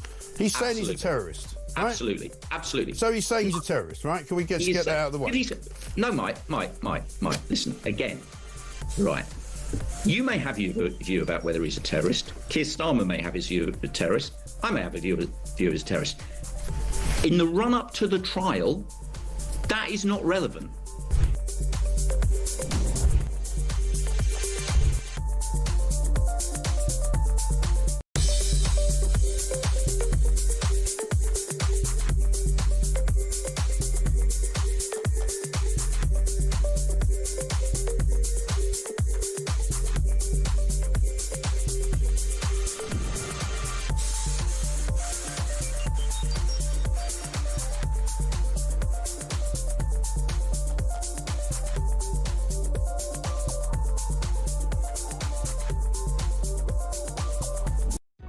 Across the UK, on DAB+, on your smart speaker, on your smart TV, and on your side. This is Talk. Show go, 6 minutes to 7 o'clock. Kevin, just to tick some calls quickly. Catherine is in Oxfordshire. You're on Talk Drive. Good evening, Catherine. Oh, good evening, Jez. Lovely programme. Thanks, mate. I love your opinions. We're farmers in Oxfordshire. I'm concerned. I think the solar panels and wind farms are vandalism of the British countryside on an industrial scale. I think it's absolutely horrendous. And I think, they don't want us to farm. They want all these pension funds to buy us up when we can't afford the inheritance tax. Completely agree. I think the tractor tax is a plan to grab you. These solar panels, which... I was going to say I agree with you. I think the tractor tax is a chance to grab your land and build these ridiculous solar panel farms, which will not create enough electricity for us, will they? Oh, bless her, she's gone. What happened there? Technically, it's all gone to... Let's go to Sheffield. Jane, you're on Talk Drive. Hello. What's going on with you all? I think there might be an issue with the phone lines. Is anybody... Jane, are you there? Brilliant. Well done. That's gone marvellously well, hasn't it? I'll just have to fill now. Anne-Marie is in Leicestershire. No, she's not. Lanarkshire. Anne-Marie, you there? Right, it's the phone. She made me look like a complete idiot 3 times. It's almost 4 minutes to 7. Don't worry, I can talk. Don't worry about Kev. If you say come in, it'll take him 5 minutes anyway, and his show will be over. Listen, thank you very much indeed this week. Can I say thank you to my team? It's been an amazing week with the Trump inauguration, taking all of that. Yesterday was mind-blowing. Ryan Thrussell, I know Thrussell's a funny name, but Ryan, what a fantastic producer you might one day be. Jodie, who came to work today despite very little sleep. She's struggling with an injury, but she came in. She's the best, is our girl. Thank you very much indeed, Jodie. Hope you get a good night's sleep tonight. Amy, thank you very much indeed for smiling and making me feel happy. Muzzy, what can I say about you? Just class in a glass. You're famous and wonderful. Listen, we will continue with Talk. It is very interesting, is it not, at the end of this week, for me.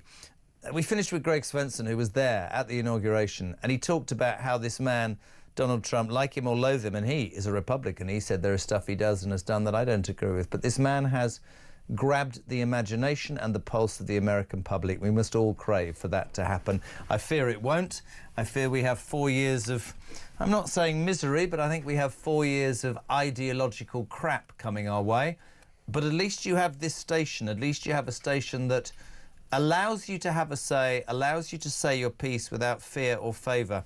Kevin O'Sullivan, can I just say what a wonderful shirt that is? The story of the day is my shirt, everybody. Yeah. This is what happened. Kev was ironing a shirt this morning and the plug blew and the whole house's electricity blew. He thought a wind farm would sort it out, but that was crap. And he only had 2 in the cupboard from the dry cleaners. Well, the way I see it... This was one he wore when he was performing in Billy Smart's Big Top Circus. Listen, as I said, I only had 2 shirts left. They're kind of Saturday night type shirts, so I have to wait until my iron is fixed. But I saw it this morning as a kind of dress rehearsal for the power cuts we're going to get because of crazy... Very good, O'Sullivan. I'm very here good. all week. week, but it is coming. We'll be dealing with that a bit later.